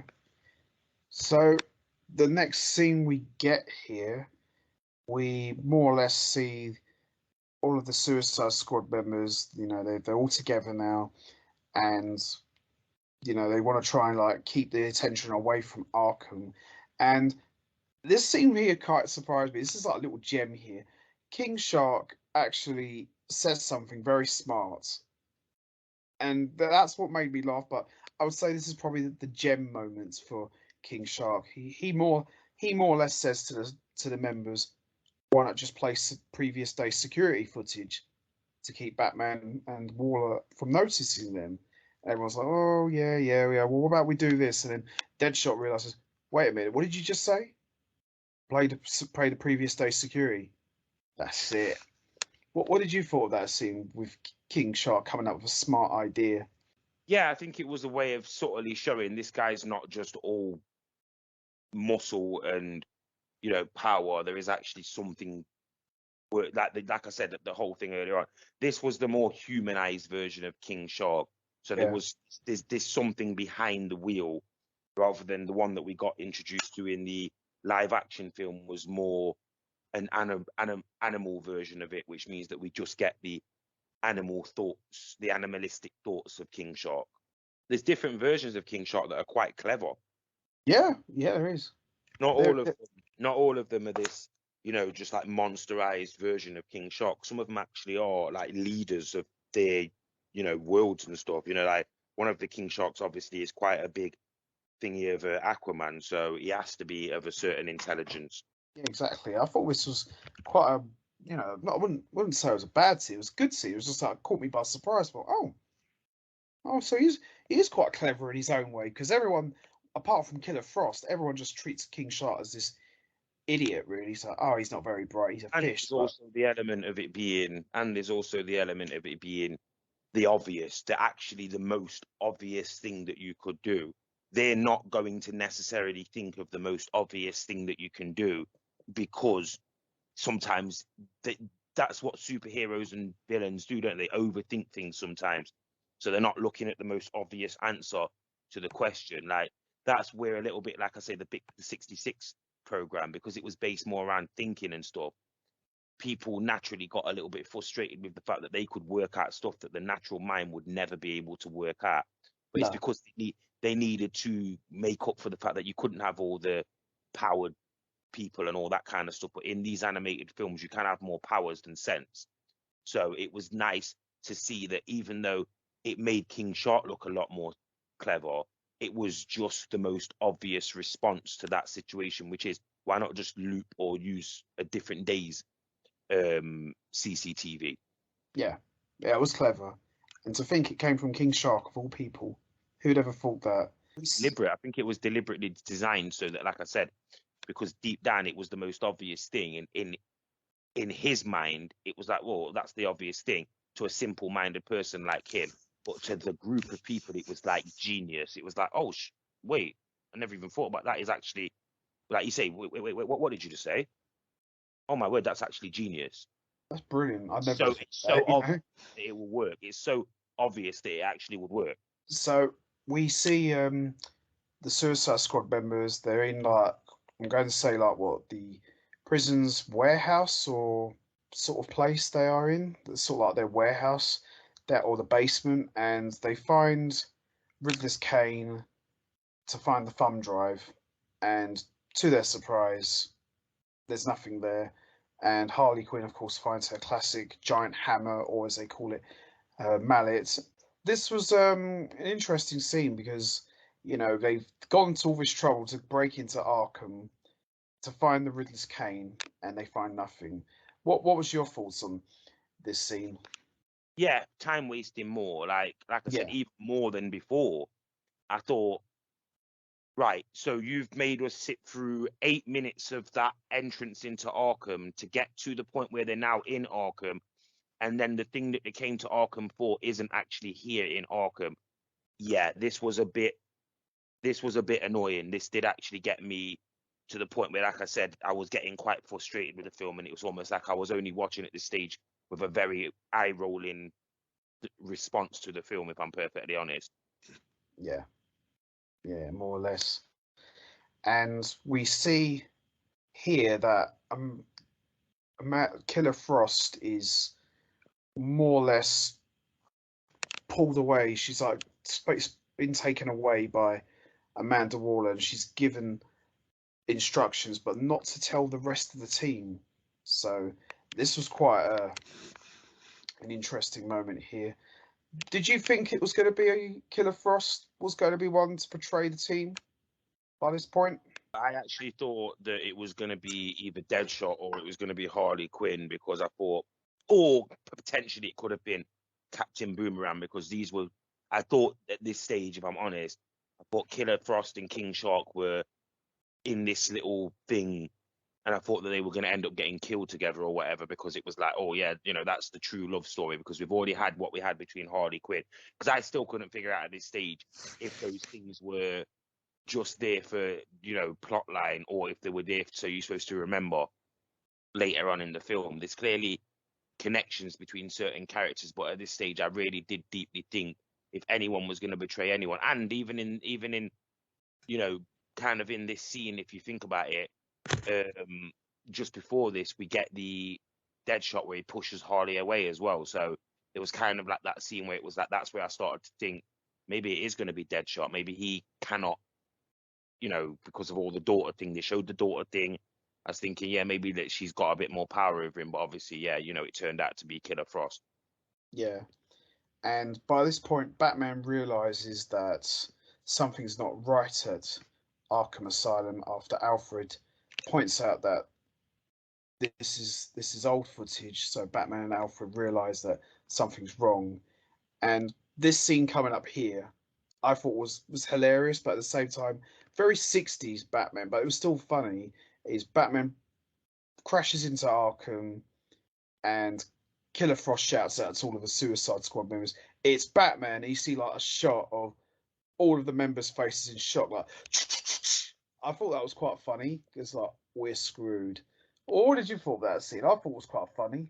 Yeah, it's once again, what did I say earlier on about the way that they got into the building? It was ridiculous. Batman just literally enters the building of boom. It's Batman. Yeah, like, how we know Batman. And if you think about it, that's how Batman, when you're playing the Arkham games and you fly down, what's the first response you get from every non-playable character? It's the Bat. It's Batman. There's the Bat. Like, so she basically did that. And like you say, the quick Sure. split screen into every different character of din, everyone turning around at the same time. Yeah, that was good. That was good. And this actually did where luckily for the film, this was the moment where I kind of was like, right, we just got introduced to all of the gadgets. Yes, by that point, she already got Mr. Freeze's ice gun. The freeze ray thing. That's when Batman comes in. Yeah. By that point, she'd already got the gun. Yeah, I did like the split screen thing, and it's funny how everyone's response, their reaction, it's all the same, but it's funny. You see, Harley Quinn's like, "Yikes!" Deadshot's like, "Oh no!" But Black Spider hasn't got any expression. He's just wearing the mask. He's obviously we probably know what his reaction is. He's just standing there like, "Oh no!" But you don't really see his face. I thought that was quite funny. Yeah, you just get Black Spider in the mask. Like, it's just basically an alert. This was not only was this 66, this was very X-Men 1990s sort of vibe, where it cut to like the comic book sort of picture of like three characters all like, bang, what are we going to do here? Like, yeah, we're screwed. Yeah. I did like this. I did like the way that this scene panned out, because this is exactly what they should have done to enter the Arkham Asylum in the first place, was big, loud explosion. Why did one man in Batman able to do this? It kind of overshadowed these characters, if you know what I mean. Like, now Killer Frost just looks like a silly girl who's got a very nice body, half naked, in dressed like an idiot with nothing really going on, rather than looking and being what we know is a very dangerous female character in the DC universe. Why on earth would she have needed to have used Mr. Freeze's gun? She didn't have her hands tied up. She could have used her Freeze hands and stuff like that. It was a bit like this was designed to make Batman look so much more stronger than the team of the Suicide Squad. Yeah, more or less was by this point. So we see Batman's going at it with the Suicide Squad. We see him going at it with King Shark, which kind of reminded me a little bit of like Batman fighting Bane, because King Shark's such a big guy. And by this point, we see Killer Frost goes to the Riddler's cell, so we now know why Amanda Waller spoke to Killer Frost in private, and we learn that Waller has secretly ordered Killer Frost to carry out the real mission of the Suicide Squad, and that is to kill the Riddler.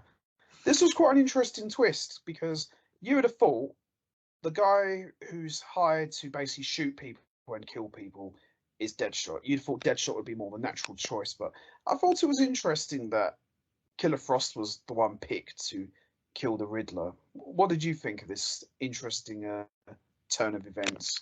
Yeah, I mean, I don't agree with the Deadshot thing. I think when it came down to me knowing this part of the Riddler thing, I think out of all of the characters, I think the one that the one that I would have probably leant towards more than anyone was, of course, Captain Boomerang, because I would have thought he's the snaky one, that although this would have been killing of another villain, he's the one where he doesn't really have any loyalty to anyone, whereas Deadshot, even if he's killing a villain, there would still be questions that he would have to ask, which is why I couldn't choose whether I couldn't choose the debate between whether it was going to be Harley Quinn or Deadshot, because I thought Harley's certainly more capable of just killing any character, whereas Deadshot would probably question killing the Riddler, knowing that Deadshot's not all bad and the Riddler is technically all bad. So Deadshot would probably rather leave the Riddler in his cell, do you know what I mean? And say, no, he can fight. There's still a part of justice to Deadshot that knows what justice is.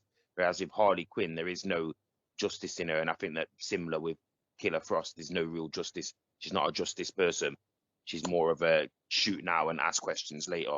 Now, we see here in this scene that, you know, we see Killer Frost is there to kill the Riddler, and Riddler reveals that Waller wants to kill me because I know how to disarm the bombs in your head. This was an interesting twist because I thought the reason why Riddler would want to be killed by Waller is because maybe he got hold of some classified information or something. But for this reason alone, I don't know really. It was okay, but I just thought, really? This is what we're all gone to the trouble for, just for this reason? I mean, what did you thought this moment? I think this is where it made sense that it was Killer Frost rather than Deadshot as well, because once he mentioned that he knew how to disable the bombs in the head, I think Deadshot still would have been like, yeah. Do you know what I mean? Like, as in, it doesn't benefit me. Like, even if you take this out of my head, we're still going to be captured. You know, we're still going to be people who are going to be on the run. She's never going to stop looking out for us. She's going to keep coming after us. She's going to use people like us to come after me, them. Yeah. Whereas Killer Frost, obviously, she's not going to look at it like that. She's going to look at it as in, I'm a villain. I need to get out of here. As I said, once again, there's no justice in her. So it was almost built like it had to be Killer Frost. I mean, it could have been Captain Boomerang, but I don't know if they would have got that far. I think it had to be Killer Frost in the extent of somebody who would be too powerful for the Riddler to be able to overpower, but also somebody who is evil enough to see both sides of the story. As in, she would double cross Amanda, whereas I get the feeling like there's an element with Captain Boomerang. He's a bit of a cowardly guy, if you know what I mean. Like, as in, he may have done the killing of the Riddler because he thought the Riddler would have been unarmed and whatever else. But I feel like he might not have gone against Amanda Waller in that situation of, yes, you can remove the bombs, but then there's a lot of, once again, the same Deadshot thing of what happens after. So you remove the bomb, she's going to come after me after. I'm still a wanted criminal. I'm still a person who thingy. All I want is out of the situation without her being part of my life. And that, you know what I mean? Like, maybe that's how they looked at it. But it was, you're right. This scene was a little bit, you know, couldn't have somebody else, and especially the way that it happened as well. Like, couldn't have somebody else have figured this thing out? Like, couldn't we, honestly, like, did we really need the Riddler for this? Maybe the Penguin could have figured that one out. Maybe somebody else could have figured that one out. Maybe a former person who'd been in the Suicide Squad could have figured that out. Who knows? Yeah, this just seems, you know, to go all this trouble to get into Arkham, to get the Riddler, and then this is the reason why Amanda Waller wants Riddler dead. You just thought, well, you surely would have thought this would have been a much bigger thing. Like maybe he got hold of some secret information that Amanda Waller doesn't want made public. You know, just something like that. But I don't know, really. Just a little bit disappointed with this scene. You just think, well, this could have been so much more. Meanwhile, we see Joker has noticed that there's. This was 1966 Batman. This was Yeah. so convenient. Oh, Harley Quinn. Why would she do that for? Why has she got a new man? Why am I even bothered about? She's got. Oh, what's this? Oh, Ooh. look. Ooh. And then next thing you know, he's out. What? Ooh, you clever little minx. Like what? So these two wires are the wires that have been split that open your door. Why would they immediately open the door? Surely the door would have opened when the wire got broken. You would think that. Yeah, again, this scene was just Would have made way more sense, and I'm going to say this now, if he started to have a bit of a breakdown. Who does she think she is? Smashing the door and then realize that the door actually wasn't locked because she'd unlocked the door by shooting the panels. Yeah. Subtle. Simple. Little The things fact like that that would you have needed made the to get that difference. the wires put together like it was a car. Why would the door not already have been opened if the wire broken? That's what locked the door. Oh my word! But yeah, let's move forward because I'm just going to end up getting more ranty as we go. So, All right, and so we see the Riddler is with Killer Frost, and he explains to them that I know how to disarm the bombs in your head, and the squad agrees to help him escape if they can disarm theirs as well. And we see here that by this point Black Spider has joined them. Obviously, we know that it's not Black Spider, which we'll get into in a moment, and then we see all of the squad members go into this sort of like laboratory sort of place in Arkham, and Riddler hooks all the squad members up to these wiring equipment. Very how should I put it, mad scientist sort of moments, wouldn't you say? yeah, yeah, evil scientist Jeremiah Crane version of the Riddler that this is Jim Carrey's Riddler, definitely the experimentative, Yeah, doing all this crazy. I don't really know how to explain, but there was an element here where I actually kind of thought, are they going to go full bore here and just have the Riddler just turn into an insane, where even a triple, double cross, if you know what I mean, as him? Oh no, I really can't fry the things in your head. I'm just going to kill all the people that came after me. yeah, You pretty know what I mean? much. Like, I kind of felt like we were going down that road here, but obviously we wasn't. No, it didn't end up that way either, did it? No. Yeah, sadly. And we also see this obviously this turns out to be what it is. We see Batman walking around in Arkham. Obviously, he's hurt, and we see the Joker behind him. And pretty much, Joker thinks all of his Christmases have come in one. He just thought, "Oh wow, look what we got here." Batman's all weak and defenseless and all alone. What was your thoughts on this? Obviously, we know it turned out not to be Batman, but what did you actually thought of this scene?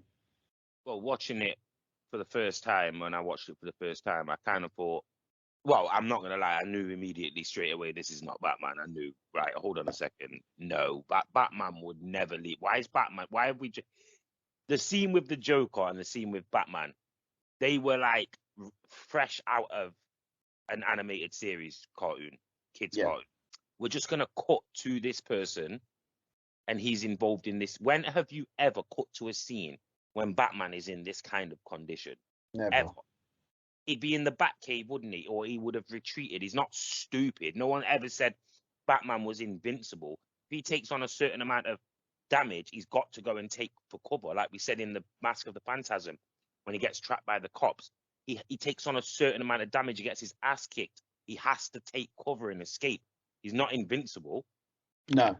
So I knew when I seen Batman this vulnerable, something's not right here. And obviously we get an answer to why something wasn't right. Ah, yes. So, we see here Riddler turns on the machine as Waller calls for an update, seeing the bomb's signals fading away and learnings of the squad's betrayal. She activates the bombs, and of course, nothing happens except King Shark's head explodes. This was again, like we said earlier, very cartoony, very Looney Tunes, wouldn't you say? I didn't get it. I didn't understand it. Like, I understand that the characters are all expendable, but I don't understand why just his was a problem. Yeah, I know. I didn't get. Honestly, I'm just gonna be honest and say I didn't. I didn't get that bit. Like, why? And also, what we're leading into. Why was they not? Why was all the characters not strapped into the chairs? No, I don't. That's the thing. I didn't get that either. Surely at this point they would have known. And obviously, the whole and I know it's skipping forward a bit, but the whole you said before about Harley Quinn finding a hammer. Mm. If I've used a weapon and I go and find that same weapon, what's the first thing I'm going to notice? If anything's different about that weapon, I'm going to notice that, aren't I? Of course. I'm going to immediately notice this weapon's either heavier, lighter, not slightly heavier, not slightly lighter. This is a weapon that I could wield around before, and now all of a sudden it is too heavy where I'm getting knocked over and I'm getting knocked off my balance. Surely this girl can't be that stupid. I know. And at no point, going back to this scene, does anyone say, "Oh, why are you not getting in the seat?" Yeah, that's true. And surely the Black Spider outfit would have at least enough technology to know. I'm sure the bat suit would have enough technology to know this is not the right person inside of the suit. No. And do Batman and Black Spider happen to just be exactly the same size? And why has Black Spider not got anything in his neck? This would make more sense if Black Spider had been the Rick Flag.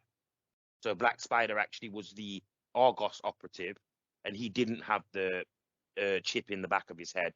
But this scene still took place. There was so much. It was almost like they forgot to put that in the film. I know. Yeah, this was a bit silly. And we see, of course, Black Spider gets his head blown off as well, doesn't he? Yeah, because obviously she figures out something's not right, doesn't she? Yeah. And Joker realizes that, wait a minute, this is not Batman. Because Joker really says, oh, that was almost too easy. I don't know what to say. It did get quite confusing. Like, she's screaming at them to let them know that Black Spider's not in the same room as them, but they're so concerned about getting these chips out of their head that they don't even react to that. You've got Harley Quinn laughing at the pain and the thingy of the execution and stuff. And like I said, all of a sudden, then she's watching the screens and she's obviously noticed that only certain members. I mean, I just can't get over the fact that why are none of these clever enough to have worked out that Black Only Spider Riddler did, wasn't though. in? Why are you not getting the chip taken? Why do you want the chip in your head?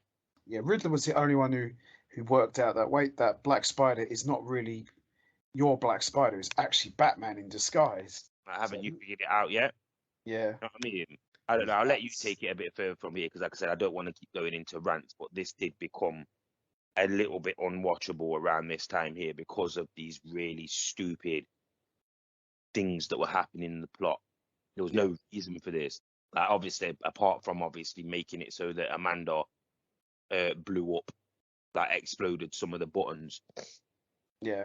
Or exploded some of the bombs. So we see here, after revealing himself, Batman demands the squad explain why they're in Arkham, and Joker arrives and starts shooting at Batman, which gives the squad a distraction to escape. And then we finally get the moment we've all been waiting for: Joker and Deadshot face to face. And I like this. I actually like this scene. And Deadshot says, "Oh, Joker says, how dare you, like touching my stuff and things like that." And I would have probably rewritten this scene by saying Deadshot more or less would have said, maybe you shouldn't leave your stuff laying around or something like that. I actually quite like. He's just sort of like, yeah, your stuff wanted it. You know what I mean? Like, let's just say he didn't go after his stuff. His stuff came after him. Do you know what I mean? Yeah, so your stuff just happened to be there, and I did what I had to do. I quite like this. I quite enjoyed this scene with Joker and Deadshot. I thought this was really really good. This scene. So we see Harley Quinn reverts to type by more or less saying, "Oh, you're my guy. It's me and you. I don't care about these guys. This sort of thing." And and everyone just realizes that, oh, it's just typical Harley Quinn. What was your thoughts on that? Because this was something I would have probably liked to have seen played out more. Like Where did Batman get this alternative Batman costume and mask from? Toys.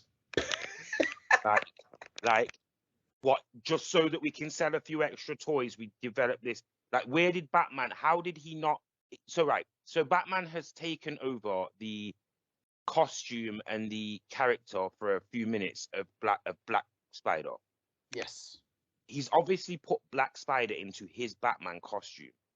Yeah. But then Black Spider is revealed to be Batman. Yeah. Yeah. But somehow Batman then manages to, in the very next scene, be wearing the Bat mask again. Hey, what? Just seems like a ploy to sell toys to me, really. Like, just so that it's got a slightly different look to the Batman costume. Yeah. Yeah, I know. It just seemed a bit random. I didn't understand. Like I said, from the bit where the Joker broke out to this point here, this film seemed like a completely different film from the first film that we watched.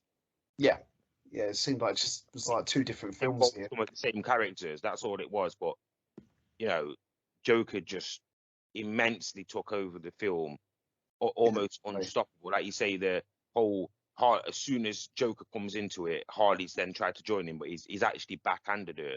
Like if you think about it, he actually hit her, didn't he? Because obviously, so there's an element of weirdness with the Joker as well. Like, I wouldn't have thought that he would have been a jealous guy. I wouldn't have thought that he would have been affected by Harley being with a different man. I didn't, like I said, I never really got the connection that he had this sexual thing with Harley. I always thought that it was just more I of think, a I think control with thing. the Joker, I don't think it's a case of, he's jealous. I think Joker couldn't care less either way. I think what he likes is he likes the fact that Harley Quinn needs him, and the fact that she's not needing him anymore and latching onto someone else. It almost feels like Joker's lost control over Harley Quinn. That's how it seemed like to me. It just seems like, wait a minute, she's going with a different guy. I'm basically not the man anymore. I'm not the man. I'm not the man anymore here. So, but if I show everyone, including Harley, that I'm the man, then she's going to come straight back to me, and that's kind of what it is, really, because it's just like a reminder that Joker's in charge. There That's is how an it seems. element as well. Joker's affected by the Deadshot thing because even you see things that you would never see from Joker, like with the whole gun to the head thing, where Deadshot's like, "There's no more bullets in the chamber," knowing damn well there's more bullets in the chamber. Joker would never have questioned that unless there was something driving the fact that it's like he didn't just want to hurt and kill Deadshot. He wanted to make Deadshot know why he wanted to kill, meaning that this thing between him and Deadshot had become personal. That's what I got from it anyway. Like there was an element in this film. There shouldn't have been, but there was an element in this film of sort of jealousy and enviousness and anger towards the fact that Harley and Deadshot had this situation.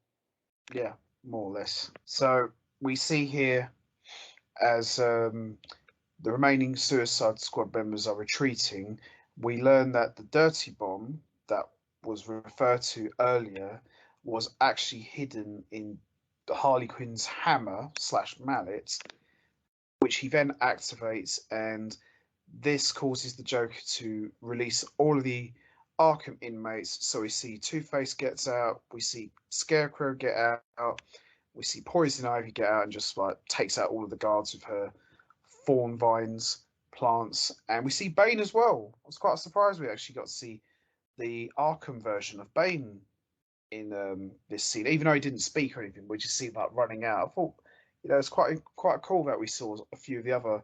They're gonna have a guy that is clearly a maniac, that is clearly the venomized version of Bane, yeah, which needs all the toxin or the venom, yeah. Yeah. And they're gonna have him strapped to that venom. Yeah. So that the moment that his doors open, he gets a lethal injection of venom and then just turns back into Bane.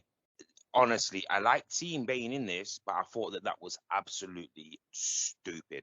Like, why on earth would Bane would be the weakling original sidekick to Poison Ivy version of Bane that doesn't have any powers, that is never allowed anywhere. I could understand if he broke out and went to the basement and found the toxin and then swallowed it or did whatever he did with it and became Bane.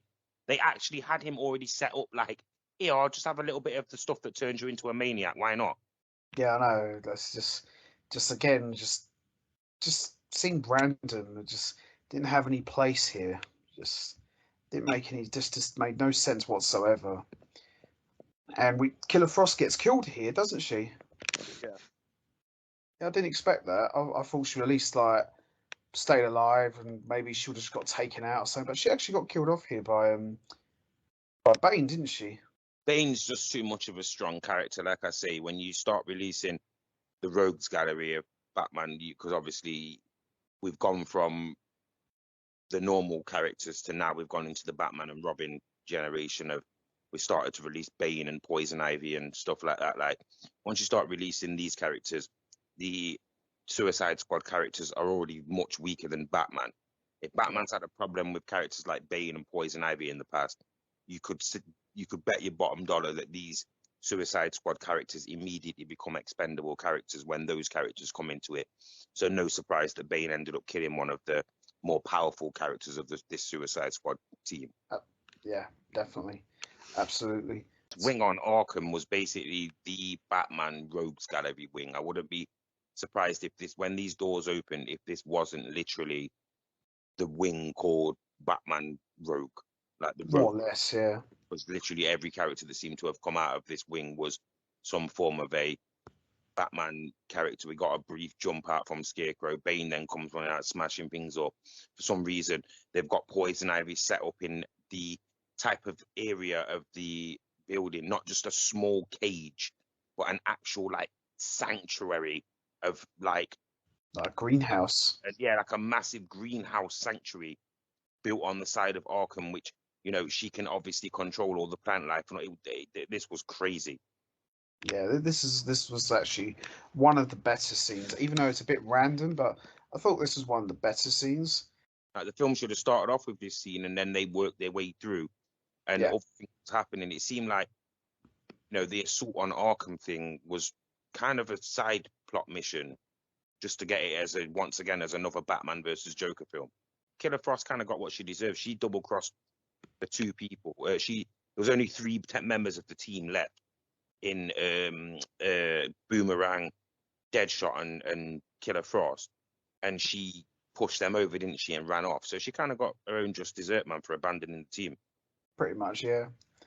So we see Deadshot takes out Captain Boomerang and gets on a helicopter and escapes, and we see Batman realizes that Joker and Harley Quinn are stowed away in it as well, and he follows them in his Batwing, and we get Joker and Deadshot going at it.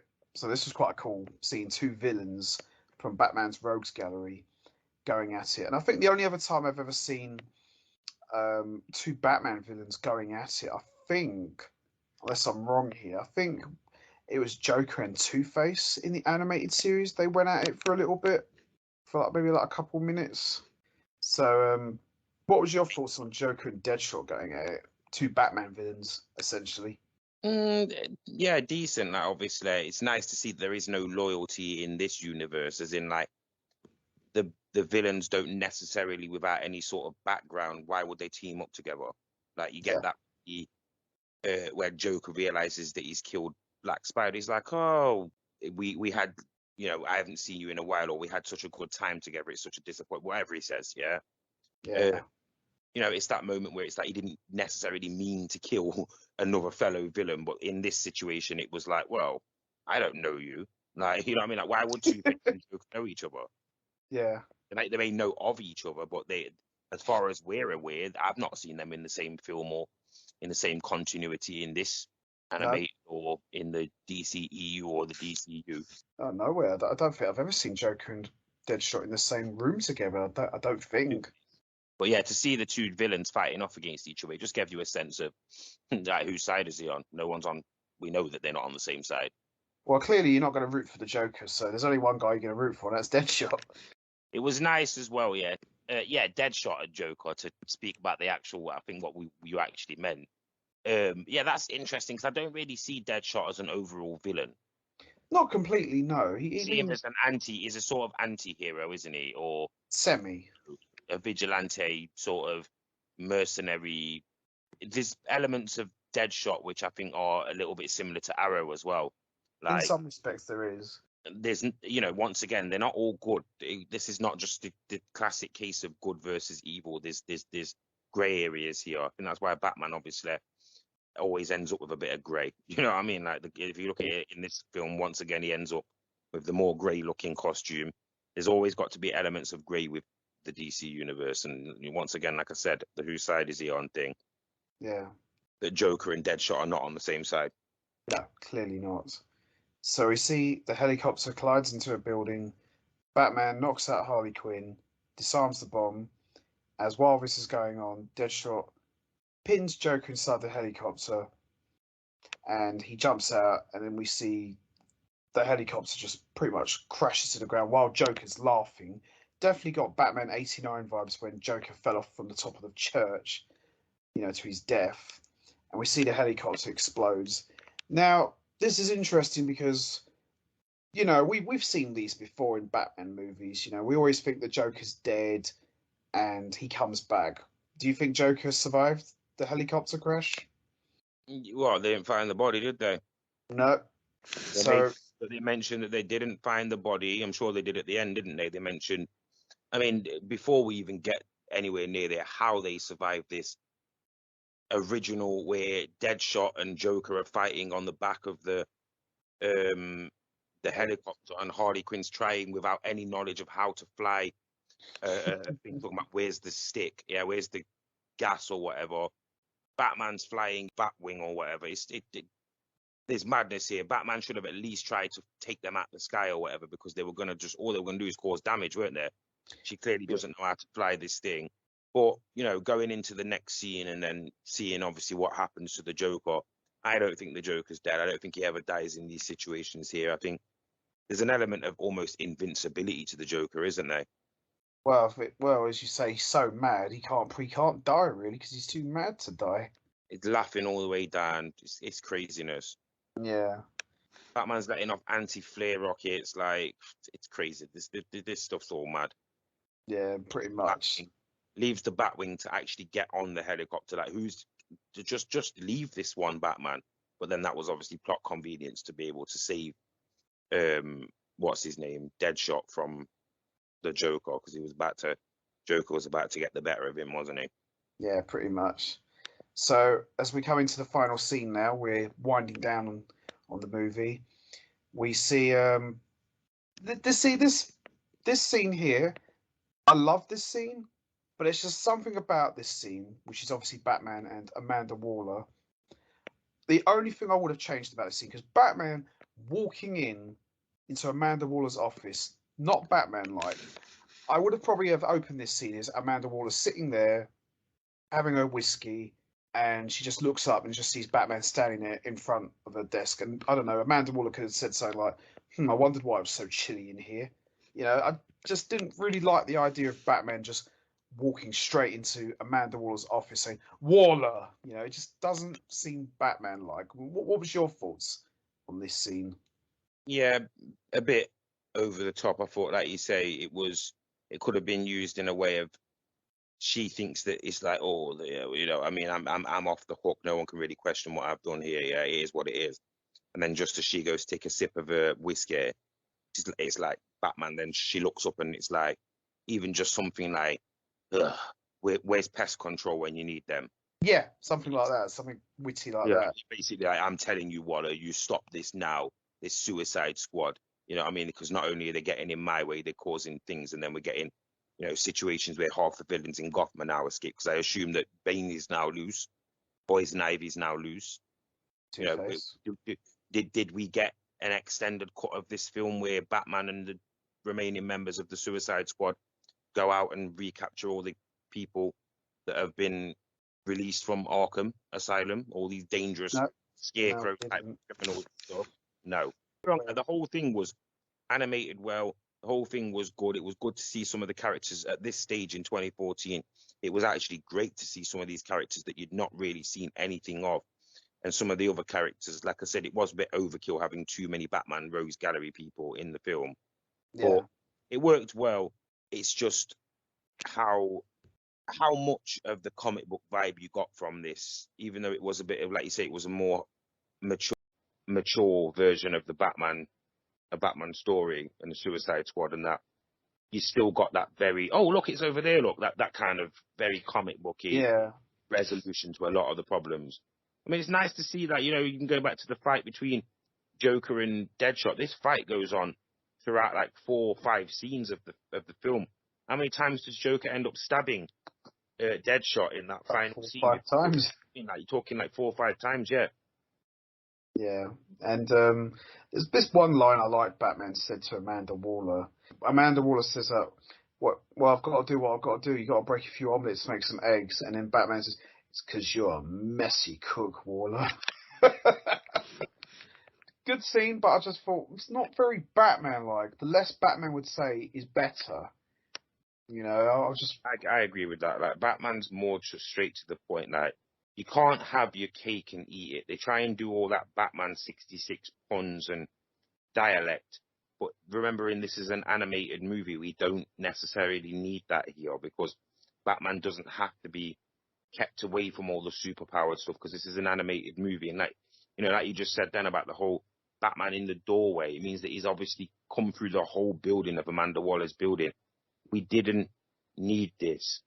We needed Amanda Waller walking up to a window, subtly opening the window to get some fresh air, turning around, pouring a drink, and then turns around again and Batman standing there. That's what we needed. Like and plus, it was in broad daylight as well. Yeah. That's another thing. It should not have been in broad daylight. It should have been, still nighttime. Obviously, the sun's setting as well, but it should have still been nighttime. That's the thing I took away from this scene. And we see here, like as Rex says, they never did find the Joker's body, did they? And she turns around and Batman's gone. I like the way she just says it, punk. Yeah, punk, yeah. Brilliant. It's got the element of she's like a real evil female version. I think it was of the villain from the Biker Mice from Mars. Limburger. Yeah, like she's got this really evil female version of him. I'm glad you mentioned that. If you pause at that moment, or just before Deadshot's got the laser lens about to shoot off her head, if you paint Amanda Waller suit purple, paint her skin green, it's basically Limburger from Biker Mice. Well, yeah, it is. I agree. And then obviously at the end, we get that subtle moment where Deadshot's got her in the red dot, obviously on her head and whatever else. But then I've got to ask the question of, how does she know the red dot's on her? Surely you're not the person who would know that. That would have been more subtle if Batman would have still been there and then turned around and said, when she said, "Oh, you want to watch your back, Batman? Like, we never did find the Joker's body. And, also, we never did recapture any of the villains that were let out of Arkham Asylum either." Yeah? No. But, nonetheless, even if she just said the Joker thing, she could have then turned around and said that, and then he could have turned around and said to her, "Well, yeah, I'm not the only person who needs to be able to watch my back," or whatever. And imagine she then looks up and then sees the red dot. I think he would have probably said something like, I'm the least," goes, I'm the least of your problems, Waller. You've got more important matters to attend to." And then that's it, he just disappears after that. Or even just a subtle, like, you might want to join the dots, the red dots, and then she turns and looks out the window, and that's where she notices that obviously Deadshot's got the red dot on her. Yeah. And then we see, like, he's sitting on the rooftop while his daughter's sitting on top of his luggage, listening to some music on her headphones. And we see here, Lawton says, "Bang!" with a smile on his face. And that pretty much ends Assault on Arkham. Well, it does end the film. That's when the film does end. Yeah. It is literally at that scene there where the film does end. I felt this scene with Batman and Amanda Waller, it was a good scene, but this kind of felt like post-credits scene, truly honest. This is like something you would have seen in the credits, like midway through the credits. I'll say this, it was weird because I noticed that there was quite a big, what looked like Japanese production to this Batman film. Yeah. And once again, I'm going to say that this felt like it was a 30-minute Batman film or episode that was then spliced in between 45, 50 minutes of a Suicide Squad pilot, animated pilot. And then they were blended together to bring the two things together. If you take out Deadshot and all of those characters and just have the Batman and Riddler scene, Batman and Harley Quinn scene, and then Joker escaping from Arkham through Harley Quinn being arrested, this could have just been another Batman versus Joker film. More or less, yeah. Really, cut in half. Pretty much would have just got that. Well, before we wrap this up, we're going to do our rating. So, Rex, what would you rate this movie? I'm going to give this a 7. It's higher than the previous Paradox thing, but it's still not great. Like, there was so much things in this that I can give it a 10 for the production and all that kind of. Oh, yeah. There was nothing wrong with that. But as an actual whole, Yeah, I think 7 is fair. I can't even stretch to a 7.5. I think 7 is a fair ranking of this. It was watchable. It was entertaining. It was clearly the first look into the Suicide Squad. It did well to show us what the Suicide Squad was, show us the powers of the Suicide Squad. But it had so many characters, i.e. Black Spider, that just didn't have anything really going on apart from they were used with the Batman thing, etc., etc. Plot covers, rogues gallery, unnecessary rogues gallery, like 7 or 8 Batman villains that didn't need to be in the film. Most of them were only in the film combined for about 4 minutes, and then you had the Joker and the Riddler that between them were in it for about 15 minutes. Yeah, I think 7 is fair. I think a 7 out of 10 is pretty fair for this film. I'm going to be honest too. I'm going to give this a 7 as well. I mean, I enjoyed it. I know some people and the critics didn't like this movie, but I'm going to give it a 7. I quite enjoyed it for what it was, and I've said before that the 2016 Suicide Squad movie, this movie in particular, should have been like that. Not exactly the same, but it should have been kind of like that. So I'm going to say, as I said, I'm going to give this a 7. I thought this was decent, watchable, and enjoyable. I quite enjoyed this one for what it was. So yeah, 7. So that's going to be it from us. We are going to wrap this up now. What was your thoughts on Batman Assault on Arkham? Did you enjoy it? Do you think this Bat movie was just another excuse to have Batman versus Joker? And what was your thoughts on the choice of team members for the Suicide Squad? Do you think they were good picks? And also, would you like to see another animated tie-in movie to the Arkham games? You know what to do, guys. Hit the like button, hit the subscribe button, leave your thoughts and comments down below. And Rex, this was once again a pleasure as always, talking about another. You know, even just a subtle, like, you might want to join the dots, the red dots, and looks out the window, and that's where she notices that obviously Lawton's got the red dot on her.